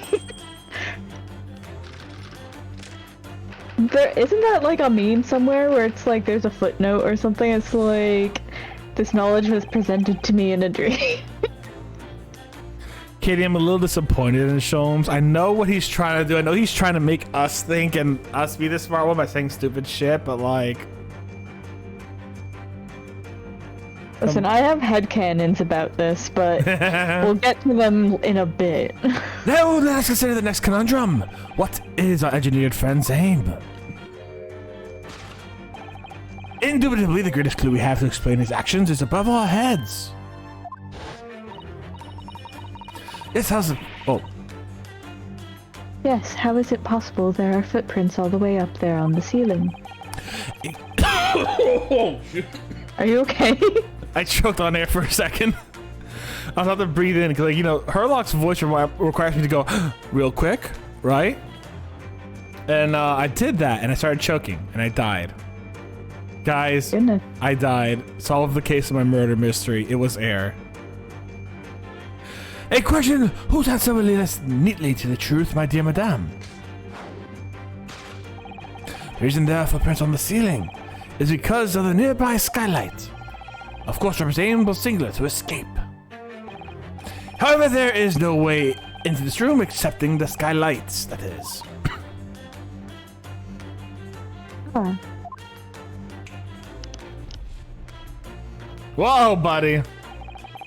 By averting the gravity here, Trevor was able to fall conveniently. Mr. Sholmes, how are you doing that with I know, right? Just imagine you were watching him and, like, he just rotates. Fucking goes on top of the ceiling. If He's we just dance floating. on the ceiling.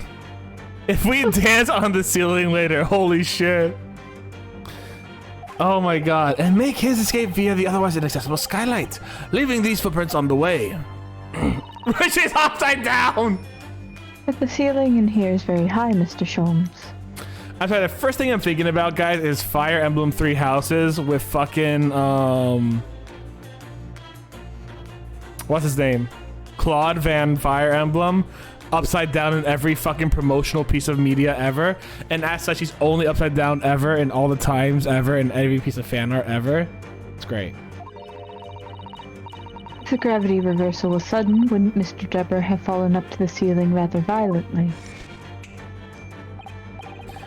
Falling up is both scientifically and philosophically a rather interesting concept, I feel. But the man was cornered with nowhere to run, so escape through the skylight was his only option. You may recall that I found this in the room earlier, which I believe offers a solution. The rope. To reach the intended destination, what better tool than this rope? By anchoring one end to the wall, the man was able to lower himself safely to the ceiling. What explains how Jerry was able to escape this room before our arrival. He reversed the pull of gravity and fled via the skylight. And personally, I very much like to reverse the pull of gravity now again, just for fun.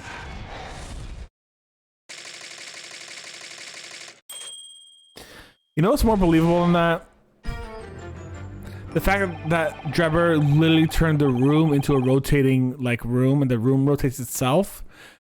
That's what I think happened, because there can't be anything that's fucking sane. There can't be an actual reasonable explanation to this. I think Drebber turned the entire room into like a rotating room, and it rotates at certain times, and eventually, if you rotate it the right way, the skylight becomes a door. Thus concludes Herlock Sholmes' introduction of this topsy-turvy puzzle.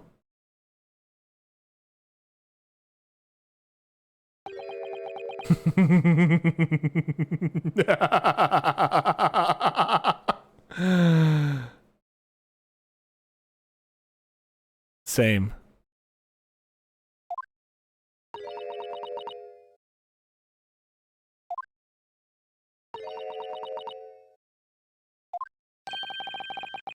She's completely spellbound. Mr. Sholmes, there's just one thing that troubles me. I would expect nothing less than to be troubled by just one thing for the rest of your life. The thing is such a thing actually possible? An anti-gravity device, I mean. I would say that the man's scientific knowledge at the turn of the 20th century? No. It's no more possible than instantaneous kinesis, which you said was impossible. But your whole deduction hinges on it! Ah, but my dear fellow, have you considered that I am a massive troll? Ah, but my dear fellow, when you have eliminated the impossible, whatever remains must be the truth. Wait, no! I think that's an actual Herlock Sholmes quote, yes. No, I know that! I felt like whenever you eliminate all possibilities, whatever remains, no matter how impossible it may seem, is the thing. Whatever. I feel like he altered it slightly. Hold on. Probably slightly, but... Hold on. I'm looking up this quote. It might be slightly out of order, but still. What's the word I'm looking for? When you eliminate the impossible. Alright.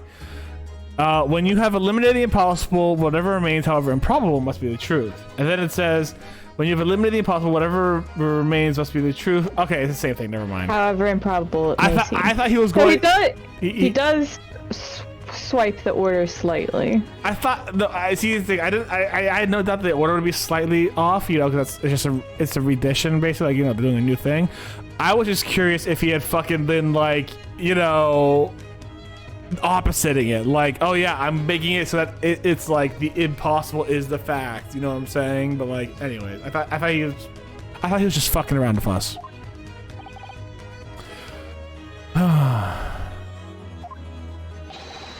It's a marvelous time, would you agree? One of my more enduring pearls of wisdom. I had Iris come up for the exact phrasing. My original was clumsy. Yeah, I have a feeling I've read it something like that. Mrs. Sutton let me once. Actually, there is one other thing, Mr. Sholmes. I love that we hear Susato's objection again. Ah, the spell is broken at last. The rope you found was on the floor, wasn't it? Indeed it was! It's only coils near the wall. But if Mr. Drebber had used it to escape the way you described, wouldn't it still be tied to the wall?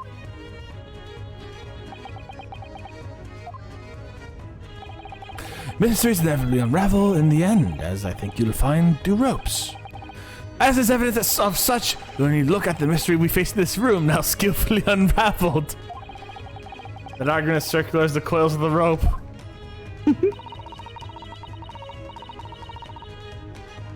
I think perhaps we might need to give Mr. Sholmes the usual helping hand. I'm sure with some minor corrections it will lead... The great detective's great deduction will lead us to the truth. Yeah, you're right. You must do it quickly before Enoch gets too far away, or the bomb explodes! If you're ready, then let us resume. Enoch Sholmes Logic and Reasoning Spectacular. Are we why are we ignoring the bomb? This it's an anti-gravity device. Obviously. Obviously. It's pretty to see that this room is in complete disarray. The bed, the table, the chairs, the lamp. Everything is upside down. Almost as if every item in this room had until recently been happily positioned on the ceiling before falling straight down into the floor. Every item in the room was on the ceiling. Are you suggesting that... Indeed, the key is here. It's gravity! It appears technology has at last succeeded in freeing us from the great pull of the earth. 43258. I heard the last number, I think it's 3. Well, the gravity of this room was reversed and then suddenly restored to normality. Goodness. The inverted furniture clearly reveals the truth about the part gravity played in the whole business. To think gravity could have been reversed in this very room, I find the whole idea utterly enthralling. Only Mr. Sholmes could conceive of such an explanation. The man himself admitted it was a scientific impossibility, so... Yes, you're quite right. We must completely discount the idea at once. Oh, that's unusually merciless of you, Mrs. Sato. When you have eliminated the impossible, whatever remains must be the truth. The great detective himself said so, didn't he? While refusing to part with his dreams of an anti-gravity device. Yes, I suppose so. Well, let's see if we examine the talking circuit scene a little bit more closely, reveal some proof that shows exactly what the gravity in this room was or wasn't doing. What? Is there a flower here?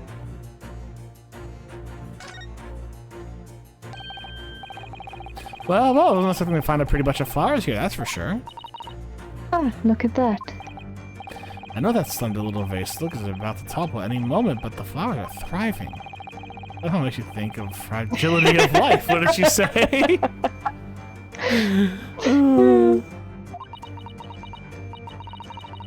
To be honest, Mr. Naruhodo, something else about it made a rather deeper impression on me.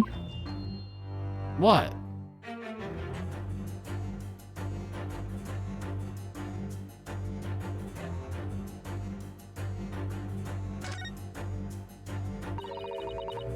All the furniture here is very conspicuously upside down, certainly. Yes, it doesn't merely put you in mind of some strange quirk of gravity, I admit. Ah, could it be that a mini whirlwind passed through here, do you think? I'm not sure that's much more plausible than Mr. Sholmes' explanation. Oh dear, saying the first thing that comes to your head isn't the way forward here, it seems.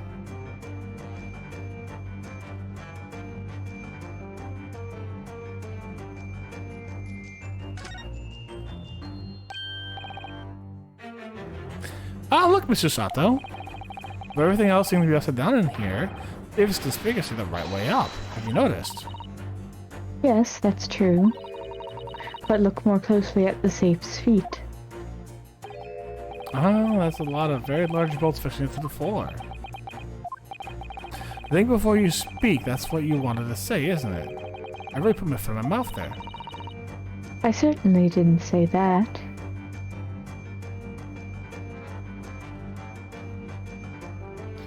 Both of these trouble me.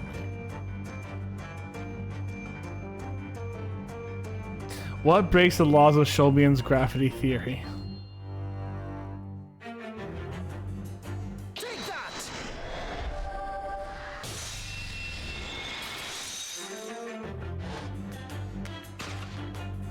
The upright vase clearly reveals the truth about the part gravity played in the whole business. Upon my word, Mr. Naruto, you've surpassed yourself by completely turning my argument on its head. Trying to impress your sister here, perhaps? No one is trying to steal your spotlight here, Mr. Sholmes, trust me. As you rightly say, though, it does appear at the first glance that the furniture in this room is upside down. This unassuming slender face is standing keenly to my attention. And unlike the large safe, there's nothing affixing it to the floor. and it's the action that breaks the rule. In short, as much as it pains me, the gravity in this room was never inverted at all!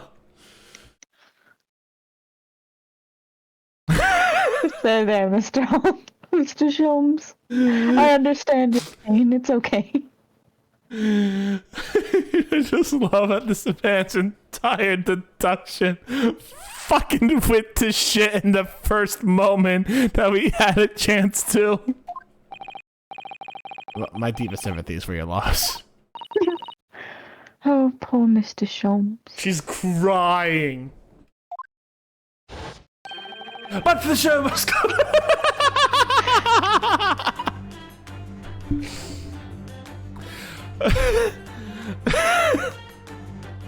But the show must go on, so let's continue with our deductions. This anti-gravity machine. Don't know this contributes to in fact an anti-gravity machine. There remains but one other possibility. You don't say. I love how it's still in the air. Someone deliberately turned over every piece of furniture in here. Which might sound obvious, but leaves one mystery very unsolved. Namely, why would someone choose to do that? Quite, and naturally, there's an explanation. Yes, the reason why everything's been turned upside down is because of this anti-gravity device. No, we just said it wasn't anti-gravity. He's absolutely determined this device will have something to do with it, isn't he? I'm afraid the lure of an exciting scientific explanation is too strong. Well, there's no doubt somebody did this. Somebody turned all this furniture over. So whoever it was must have had a reason. I'm afraid nothing comes to mind at all, though. Well, let's look around and see if another answer presents itself.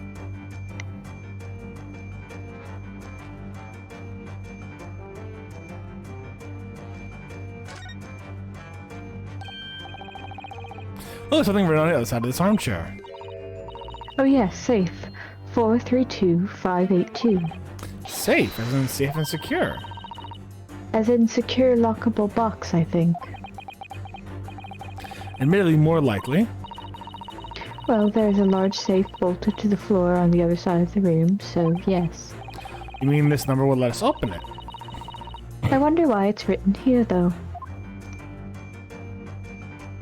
Can I just like go to the? I cannot. Okay, I'm just like, I'm gonna. Oh, see, if this was me in the middle of like a D&D game, no matter what the DM was doing, I would just go open the safe and see what happens.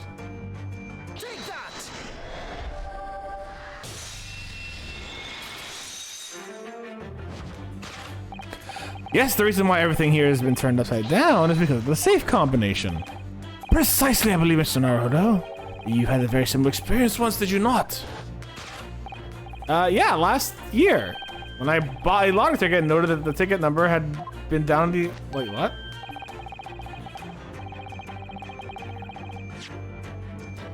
Inside of the cover of books. Did that happen? Off screen. Oh, okay. That's it for people all forgetful souls at heart and always make a written note of important information. Just keeping the ticket itself safe would be more sensible, I think. And what pray happened next, Mr. Naruto? When the day the draw came around, I found which book I written the number down in and had to turn my room upside down to find it. That's it for people of forgetful souls at heart and always forget where they've noted things down. Not if you always note things in the same place. I actually won the second prize, you know. But I couldn't remember which magazine I'd slipped the ticket into.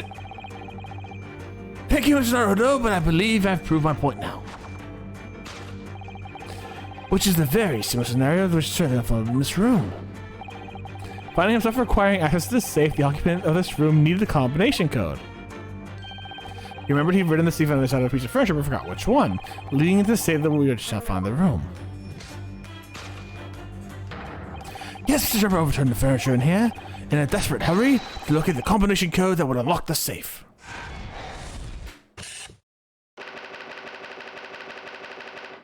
Oh my god. This fucking dude. He's in the safe. Now let us consider the next conundrum. What was our engineer's friend's aim? Indubitably, the greatest clue we have to explain his actions is above our heads.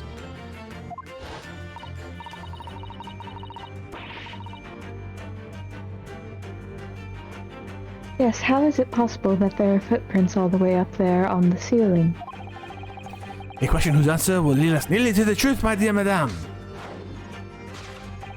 The reason for the footprints on the ceiling is because of the nearby skylight. Well, if the change in the direction of gravity can't explain it, then how did those footprints get here? Yes, I feel as though that particular mystery has just become harder to solve. I can't think of any way to explain it at all. Oh, life was so much simpler in those shuffling days when gravity could be reversed. It was minutes ago, and those Halcyon days never existed in the first place. Well, I suppose we must simply put our faith... Oh. Well, I suppose we must simply put our faith in Mr. Sholmes and observe the area in more detail. Putting our faith in Mr. Sholmes is what gets us into these situations in the first place.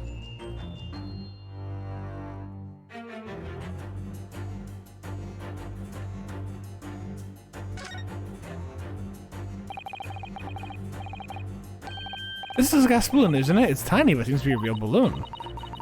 Yes, I think you're right. I think it's helium that's keeping it up. A green gas balloon. Why does it seem to ring a bell with me? If you can see, there are footprints on this balloon too. Look. Oh yeah, surely that's a clue, isn't it? Though what it tells us, I'm not sure.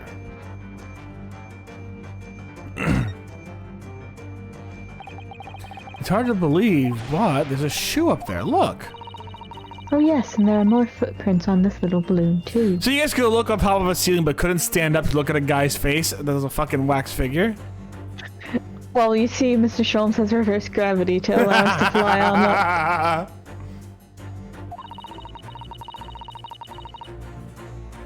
Perhaps the shoe was thrown up there and became lodged, do you think? If so, then judging by the number of footprints, it must be thrown up here several times. Why would anyone be throwing shoes up at the ceiling, though? Oh dear, that's beyond me, I'm afraid. Anything else we should look at? Alright, let's present the shoe.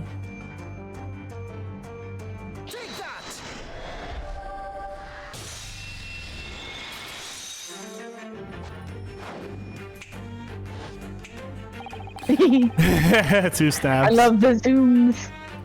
The reason for these footprints is because of the nearby shoe. In closer inspection, there are clearly footprints at all of the balloon as well. In other words, the aim was never the skylight at all, but the balloon. But for what purpose? Hey, green balloon. That seems somewhat familiar data. Oh! A piece... It was a piece of a green balloon's envelope that Mr. Naruhodo and Iris found at the scene. And inside the green balloon that Mr. Gotts claims to saw above the stage when the incident occurred was a second birdcage, the crux of the whole of today's case's deception.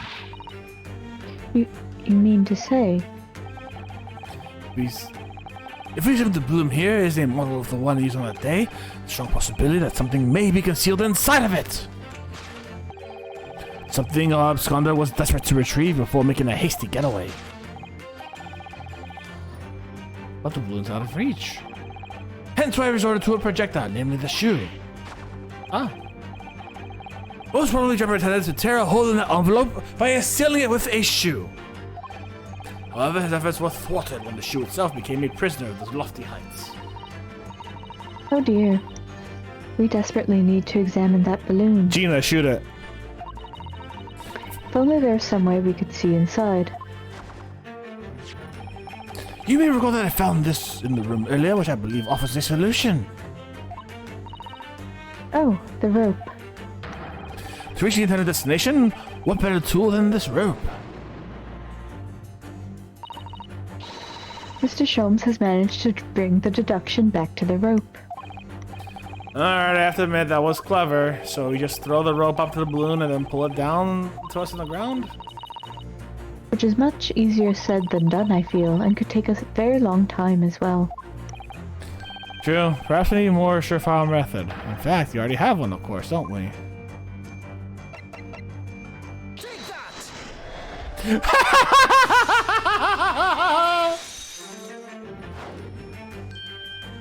To reach the intended destination, what better tool than the crossbow? That was found at the scene, in fact. And in all likelihood belongs to Mr. Trevor. The man had only brought it away with him that day. It would have been avoided using a shoe at such a critical time as this. Good point. Wait, really? Is that how we're ending this? So, shall we? Your curiosity is deeply stirred, no doubt, my dear fellows. What is that Enoch Trevor has hidden inside that balloon? Are we still ignoring the explosive? It's an anti-gravity device, Steph. Get your head in the game. What the? We just got our head in the game, that's for sure. A waxwork? Knew we'd find this somewhere. Indeed it is, a waxwork head inside a metal mask. The mask is shut tight and fastened with a strong and quite impenetrable lock. We can't see the face inside, that means... Just a moment. This is the head of a waxwork model. Does that mean... Oh goodness. I see you've joined the dots, Mrs. Otto. Excellent. Of course, a headless waxwork model. The case of the abducted Madame Dispel's model that is largely solved. It was the only head of the killer that was still missing. Indeed it was. But I believe Madame Dispel will now have to settle for her sizable account with me. This, as you have now surmised, is the head of the infamous Professor. Yes.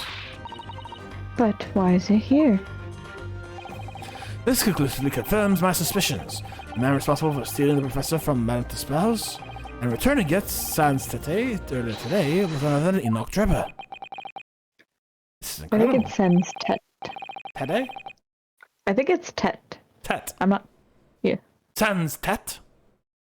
Professor Harebrain's case and the waxwork abduction they're inextricably linked by Enoch Drebber's workshop. Huh, I want to take that fucking mask off. Well, it appears our logical pleasure cruise has come to an end, my dear fellows. All that remains is, yes, the explosive. Are we ignoring? I am so mad because It's an anti-gravity device. Keep up, Steph. The architect. You mean Mr. Drebber? Seems quite possibly escaped via one of the skylights. Obviously, the man must still be in here in the room. What? And his location should be abundantly clear. If you simply reflect on the journey we've made together during this deduction. Enoch Drebber's right here, somewhere in this room. So, Mr. Naruto, will you do the honors? Yeah, of course. Mr. Drebber's hiding place must be...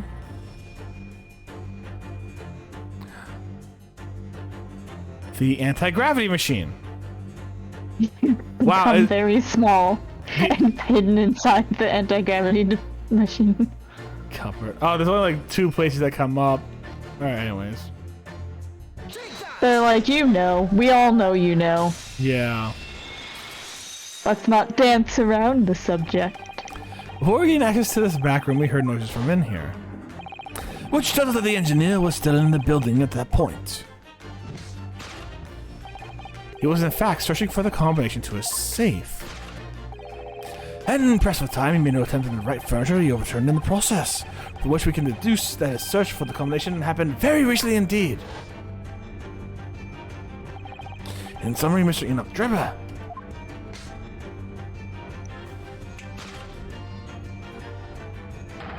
is at this very moment inside the safe. Thus concludes Sherlock Holmes' great deduction of this topsy-turvy puzzle. Do you remember what his actual 2 conclusions were? At the very beginning. Gravity and through the skylight. Nope. What? Not his... So he said that the person is still in the room and that it's exactly what it seems. That this device is completely genuine. Yeah. And he had time to open the safe. Yeah. So, Mr. Naruto, I think perhaps it's time we ended this game of hide and seek, don't you? By opening the safe, you mean? What else? Let's see, that combination was... 432582. I knew that! Alright then, here goes.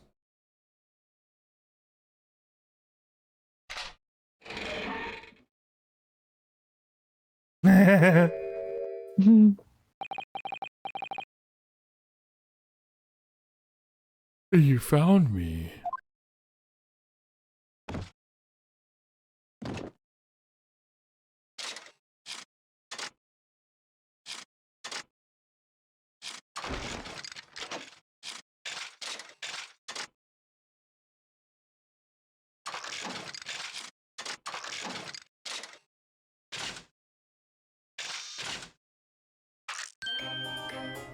I love him so much. I don't know what to make of him. His song's a bop, though. He makes me uncomfortable. Is he half cyborg?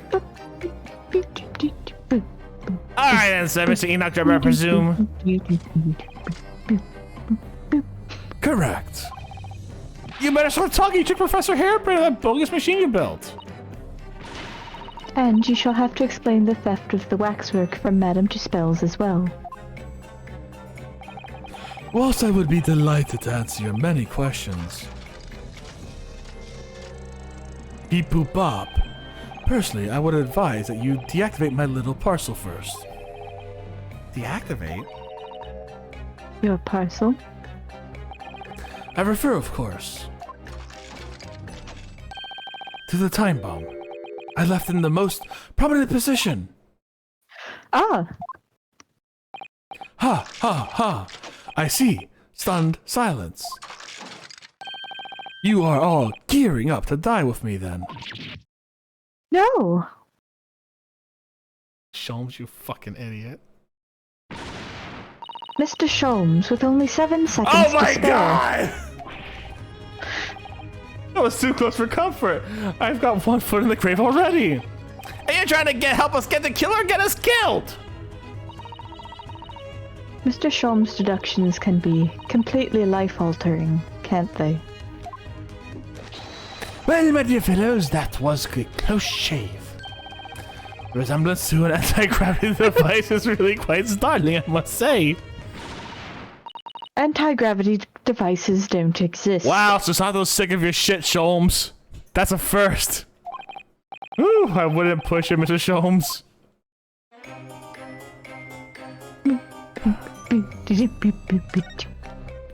Oh. Let's converse with him real quick. What on earth happened here? You've found me, haven't you? You need to screw. No need to screw me. You need Steph, really? You need to screw me right now. No need to screw. Just screw. All right, just screw. Everything in here is precisely what it seems. He looks a little manic. I gotta give him a little more manic in his voice. Yeah, we'll be giving a thorough going over. Don't you worry, Jabba. What fails to click with me is how you were able to locate my workshop. That I was not expecting. I like that voice a lot better, actually. When I heard whistling from the other room, I knew it was time to bolt. Whistling. Ah, that would have been me. Oh. For some reason, I woke in a fine fettle today. No, we're just tightly squeezed chips. Clearly, I must have a screw loose, though I couldn't remember the combination for the safe. And another one loose, as I could not remember on which piece of furniture I'd written it down. We also found a rope by the wall. Ah, yes, I had hoped to exit through the skylight, but sadly, the rope was too short. So, I then set about searching for the combination code to open the safe. And burn the incriminating blueprints, don't forget. Regrettably though, you failed to retrieve the head from the balloon among the rafters.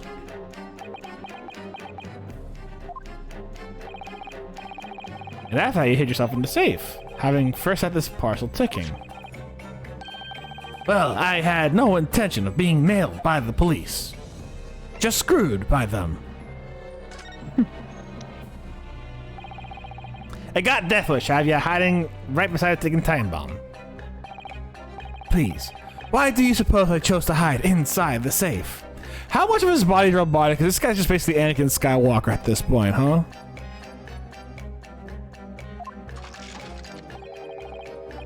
It's no ordinary safe. It's specially designed. A dynamite explosion wouldn't leave a scratch on it.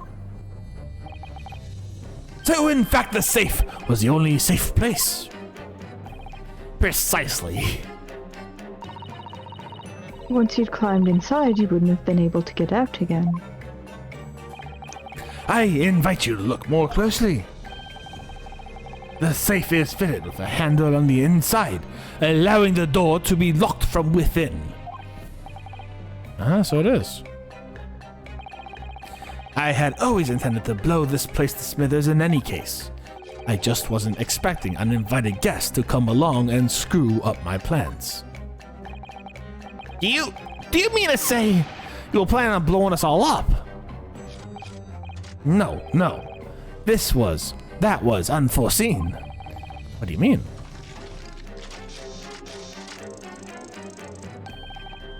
Most people run, you see, when they see a ticking time bomb at their feet.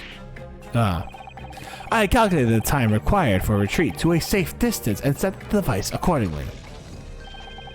but your seemingly endless discord in here threw a spanner in the works.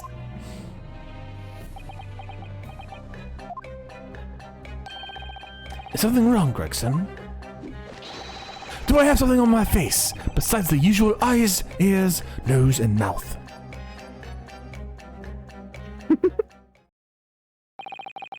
I think we have a fairly good idea what's been going on here now. What about the two incidents you've evidently involved in recently? Professor Harebrain's is the Scanaceous machine at the Great Exhibition, and the waxwork model you stole, which is the head belongs to. That's no ordinary head, you know. That's the head of the professor. Clad in a mask with a strong lock, I'm unable to open it safely to reveal the killer's identity. I've been considering carrying it around as protection and...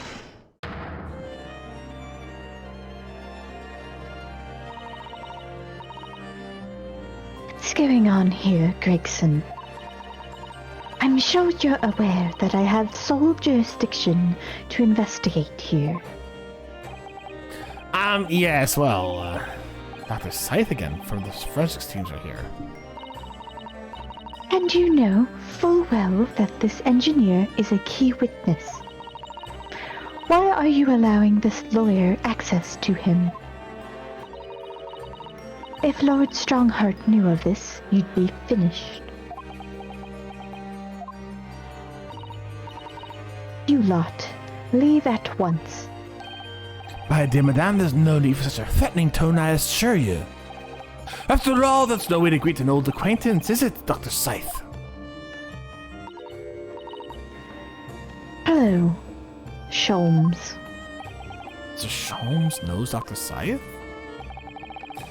If it's protecting the machine next door that's causing such a sour expression on your face, you are quite misguided. It's really nothing more than a shell, you... Get out.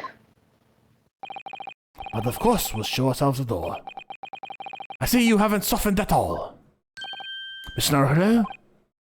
Yes? It appears our delightfully entertaining investigations have run their course for today.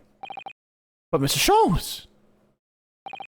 Let us leave this place in the doctor's capable hands. I said get out. Now, all of you. Your presence here is not required either, Gregson. Understood. I'll just say one thing before I head off. If it wasn't for this lawyer and his companions, we'd never have found this place, and the whole workshop would have been blown to bits. There was a time bomb set in here and this lot disarmed. Spectre.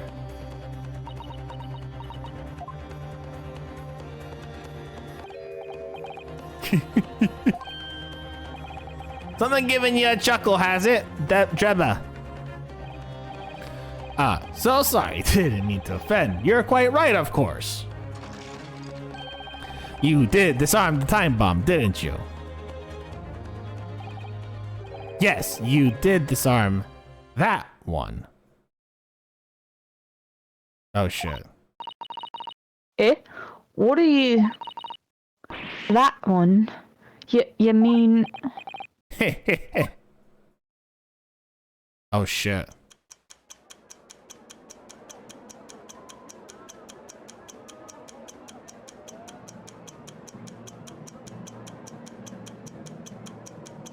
Oh shit.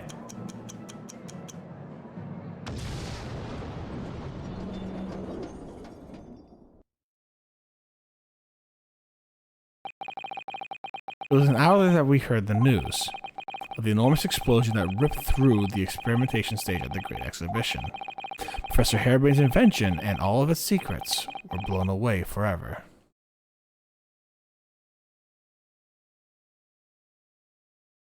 Dun dun dun. Honestly, I thought Gina had found another one and we were gonna die for a second. I thought that's what it was all about. Which confused the shit out of me. But oh my god, he just killed a couple of bobbies, basically. All All right. If you're watching on YouTube, thank you very much for watching. As always, I had a fantastic time, and this was one hell of an episode. I cannot wait to see what's under the face of that mask. And YouTube, I hope you enjoyed your time here. Y'all stay safe and stay Botanist Cool, and I'll see you soon. Bye, YouTube. Bye.